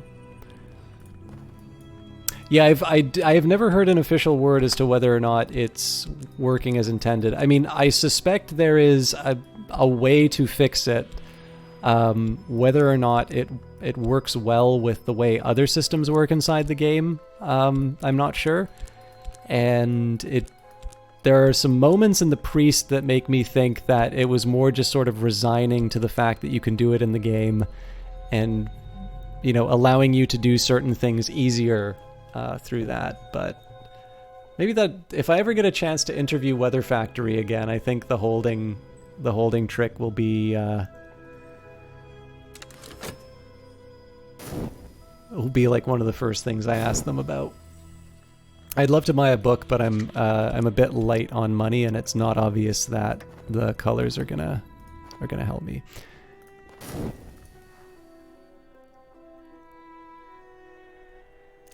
So apparently I just earned notoriety for that. A determined and distinctive tongue, but I have the measure of it. So let's read the six letters on necessity. Warnings and confessions about the cost of the invisible arts, addressed to a student by the 17th century magus and reputed immortal Julian Cosley. Cosley's tone is urgent, as if he suspected he might have little time left.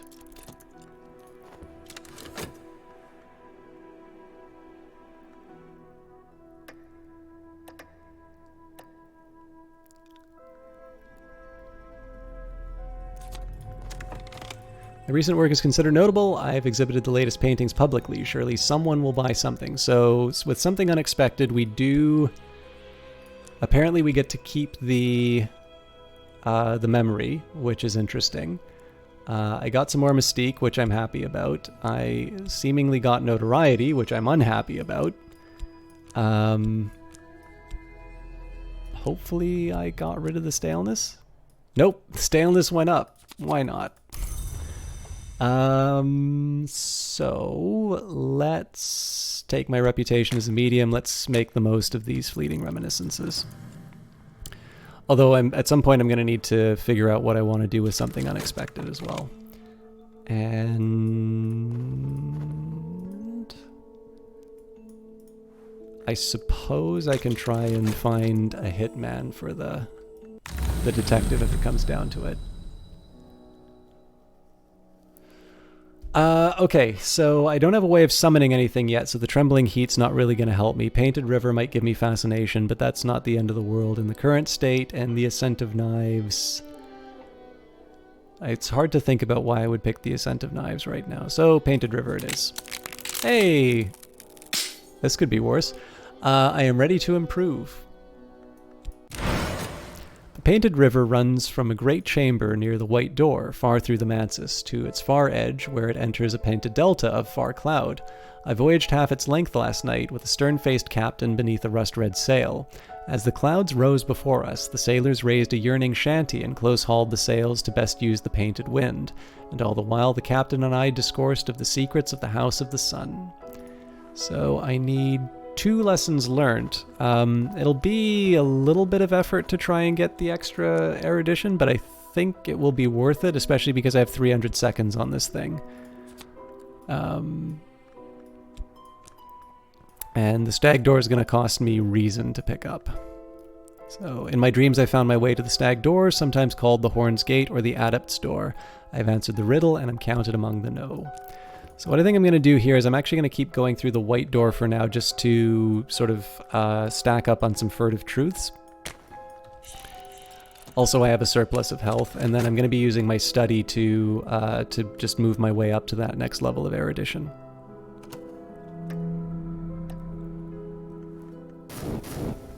It seems to be a combination.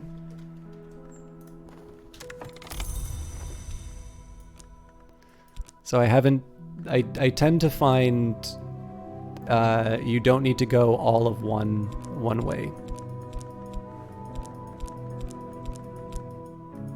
I mean, you can, but I don't think there's a set rule for it. Okay, I can do Street Strange by Moonlight, but it's hard to see why I would want to do that right now because I don't have any rituals, which means most of the things that I get from that isn't really worth it. I think I'm just going to keep sending Neville out. My minion has returned, the evidence has been destroyed, and I am a little safer. So what I probably want to do is actually keep the Swindler around long enough to... I probably want to keep him around long enough to deal with the next bit of evidence that pops out, to be completely honest. So this is not the most exciting choice, but I think... I mean, the alternative is that I take the Children of Silence and go for a Hoodwink, but of course that's going to generate more notoriety, and I don't have a good way of dealing with that right now, so... I think this is the better of my options. I've been paid my fee. It's difficult to say whether I've earned it. Fortunately, it's difficult for them to say whether I've earned it too. So I'm going to take advantage of the last fleeting reminiscence first, and then I think I'm going to use the something unexpected for my medium job. I'm going to do that first, and then I'll concern myself with... Yeah, see, if I want to do it with Miss Nania, that means I'm going to have to leave the Swindler out for a little... Well, this is actually a hard guy. I think I'm going to change my mind, and that makes me feel sad because it means I won't have any memories to drive my... Well, no, there is something I can do to try and get more memories, actually. The Smith's secret. Even the sun can be divided, though it require the Forge of Days for its division. So now I've got one of each type of lore. In 5 continents, smiths have whispered the same words to the iron. Murderers have been known to whisper these words too, and adepts, of course. These words are spoken in ritual to inspire an unmerciful change. Okay, let's they already pushed us ahead on the erudition, so I'd be foolish not to double that up into a lesson learned to try and get my scholarship up. I think I am going to use the something unexpected with Misnania, just so I can make a note of it. A power 7 knock. Oh, that's because... Oh, there we go. Entry consultant level 5. I was like, I've never seen a level 7 hireling, but it is Neville getting in touch with an entry consultant. Alright, more Mystique.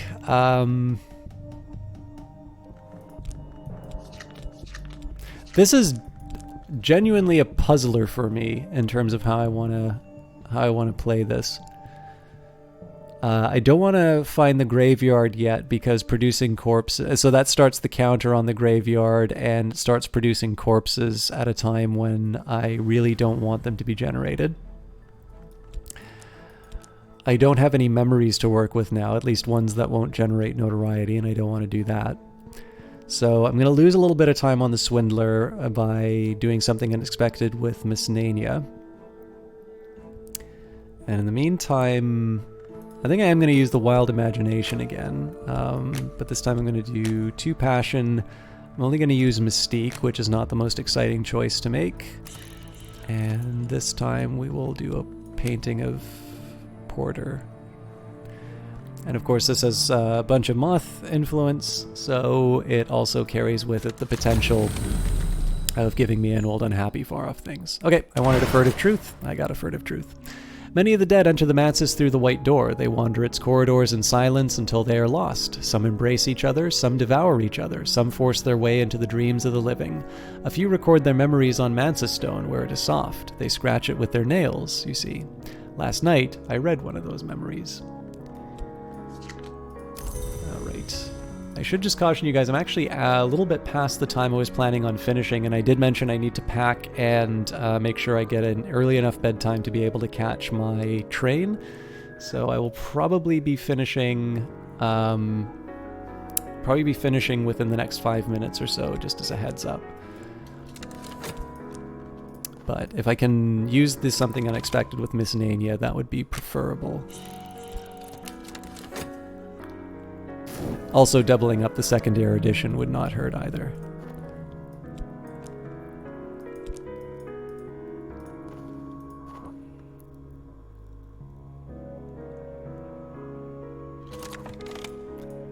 Alright, so Glimmering, is there something to be learned from the satisfaction of desire? I have no idea why the experienced swindler triggered that, but what we're going to do here, chat with Miss Nania. Again, the only 2 things that we can present are the Elegist's Price, which we've not encountered yet, and Memory. So, share an autre memory with Miss Nania. Miss Nania's expression is difficult to read. Actually, I should probably... Every life has its impossible corners. Miss Nania's expression is difficult to read today. I have become conscious of her eyes, her mouth, the lines in her face as separate objects, conjunct only by chance, like the contents of someone's pockets emptied onto a table.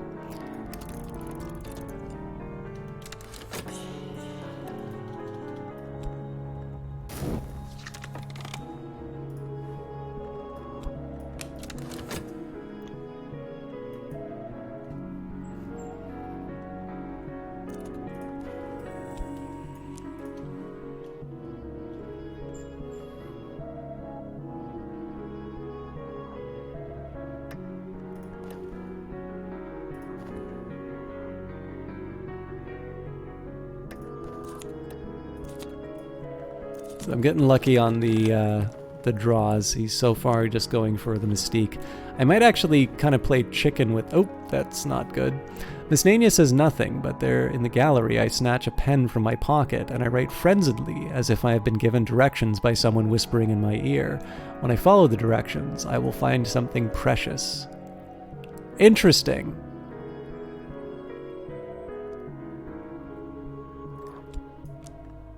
So maybe there's something more to winter influence than I think. I always see winter influence as usually a bad thing. The words contain knowledge, now I contain it. It's a little like theft, and a little like feasting, and a little like the progress of an infectious disease. So let's double up the erudition so my stupid self in 2 weeks doesn't lose his place.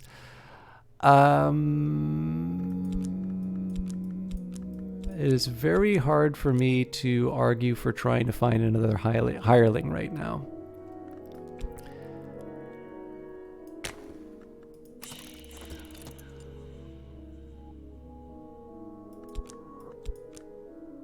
Of course, it's also hard for me to argue for going through Moreland's shop right now, but let's risk it nonetheless.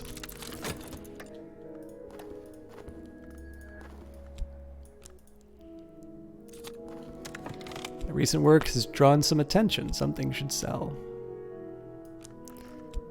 So again, more glimmering than I know what to deal with. Contentment if despair comes up. Certainly got paid in exposure this time. And 2 wealth. And I'm still sitting on 1 point of staleness. So do I want to try this again? I'm not using the passion for anything else.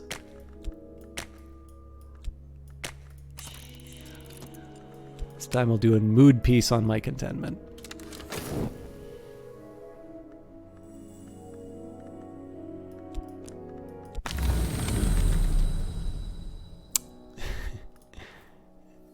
Well, if I want to try improving the icy atmosphere, but I think the other one's going to decay in time for me to try and do that upgrade. So, let's try the Sage Knight this time. Glimmering. My emotions run higher than usual. There are things I'll never understand, and those things will always be precious, but just now I am closer to them. I recall my dream. This was the lodge of blue silk flapping in the winds of the bounds at the Mansus edge, and here was its mistress, who welcomed me as she welcomes all travelers. Company is nice, she confided, but I still miss my Christopher. 10 years. 10 years and not enough. But we could not have been long together, not without touching each other. And you know what occurs when a man long lies with a long woman. Or perhaps you don't. I hope you don't. I won't tell you, just in case. I will give you a tiny gift.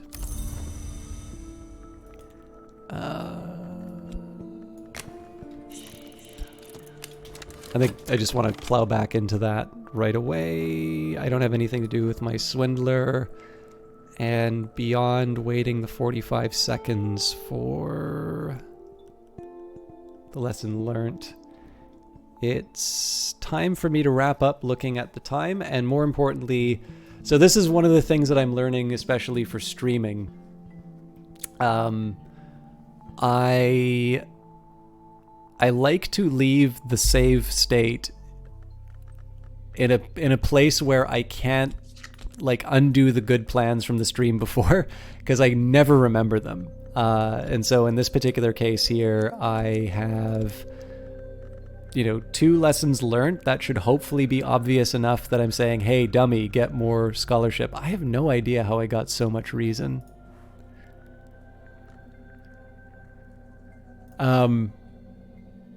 That's kind of weird, isn't it? If I only have skill scholarship, I've got this much reason at the beginning? I gotta go back and check to see how that worked.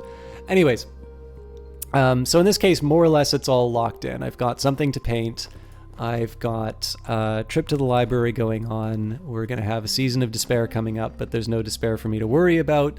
Notoriety is going to tick by. I'm not going to be using the talk verb because that's already occupied by the swindler. It's possible I'll not remember to put them back and preserve them, but maybe I'll have a better idea next week.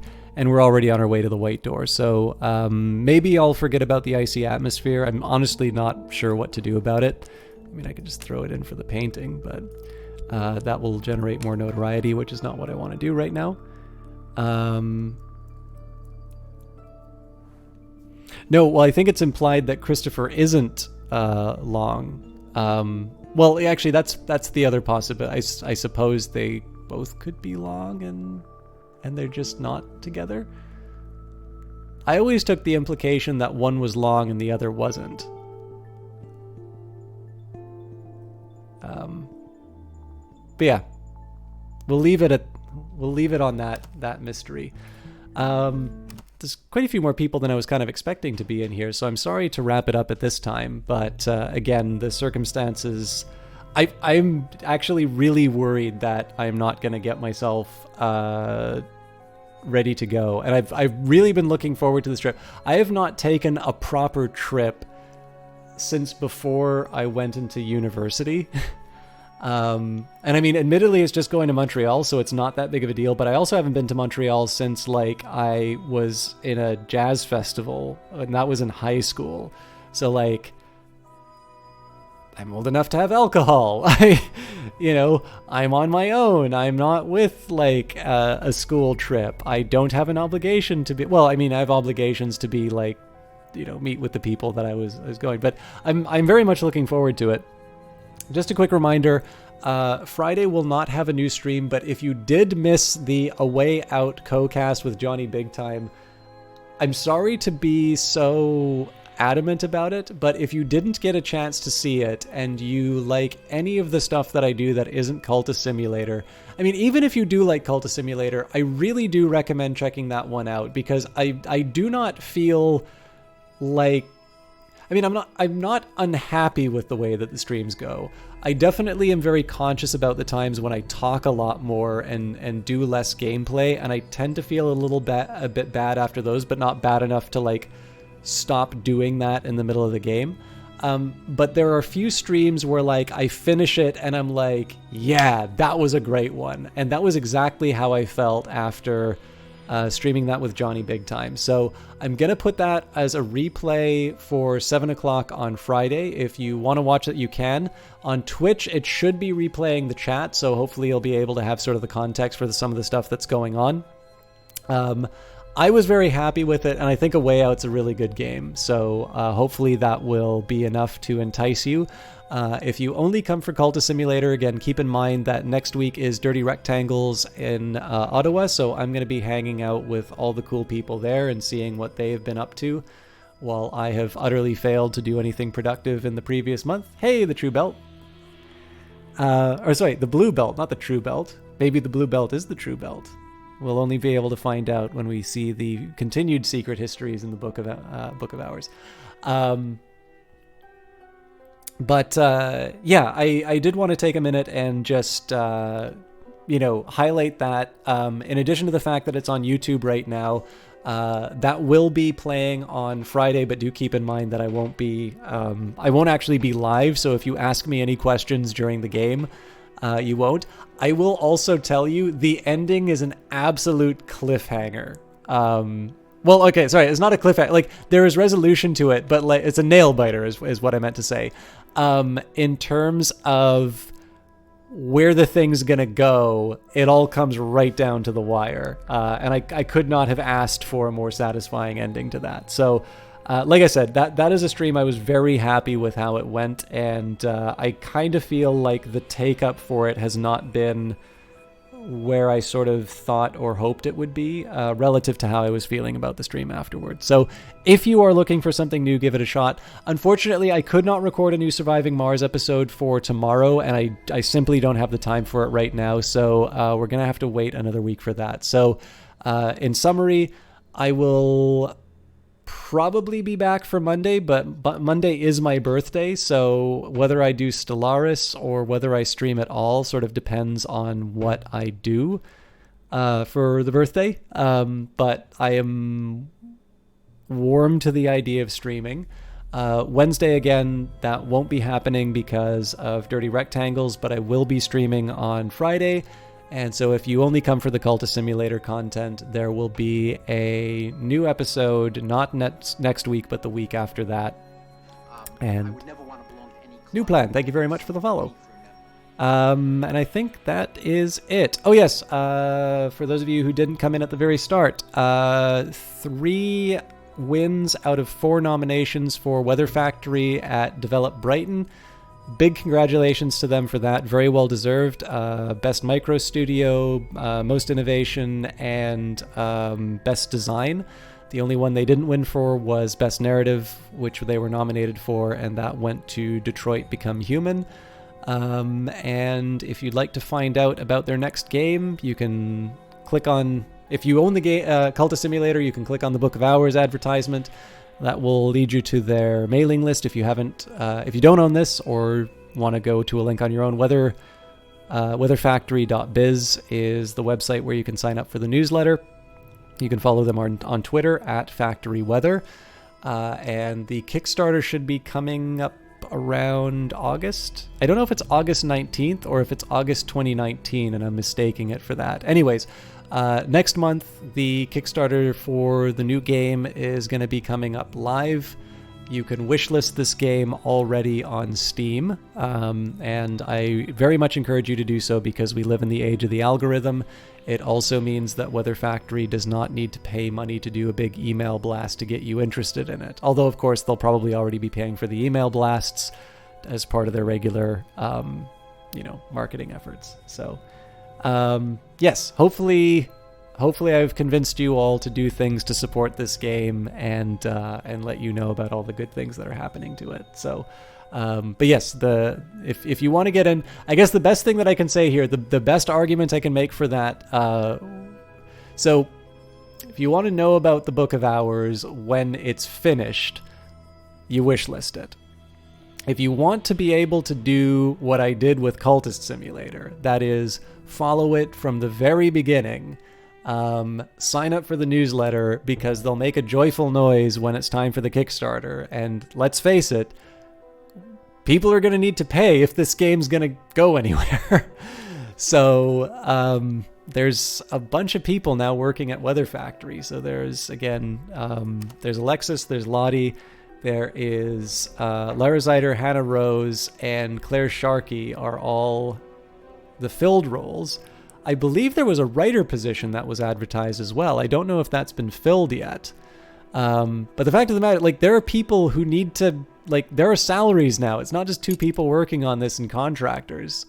So, you know, that's, yes, this game was successful. Yes, I'm sure there's a bit of money to finance the next one, but it's not an infinite amount of money.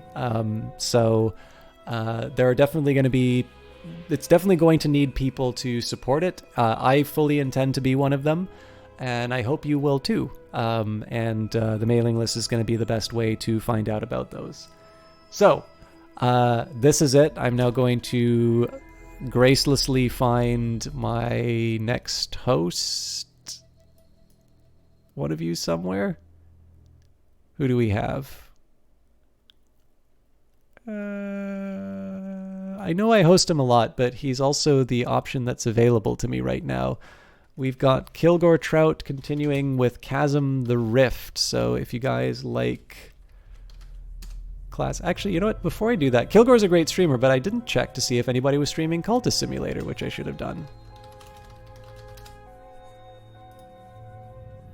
Hey, there are. Okay, if you guys know Kilgore, or if you guys know want to see some classic games, do click on that link. We're not actually raiding Kilgore. You don't need to do the raid message. I don't normally like doing like proper raids or like the Twitch raids to people that I don't know. But we've got a couple of people. Oh, Dr. Possible, thank you very much for that follow. So we've got Flobe, who currently has 1 viewer, titled "Trying to Survive the Cult Life." I have no idea who this person is, so don't you don't need to come in and like say my name and stuff like that. That's probably bad form. But let's host them because I'm used to people not streaming Cultist Simulator, and it'd probably be nice if we can toss people off to another Cultist Simulator stream. So I hope you have a good time. Again, I can't vouch for this person. I have no idea who they are, but this seems like a much nicer way to finish off the cast. So we'll send it over to them. See you all in half a week or so.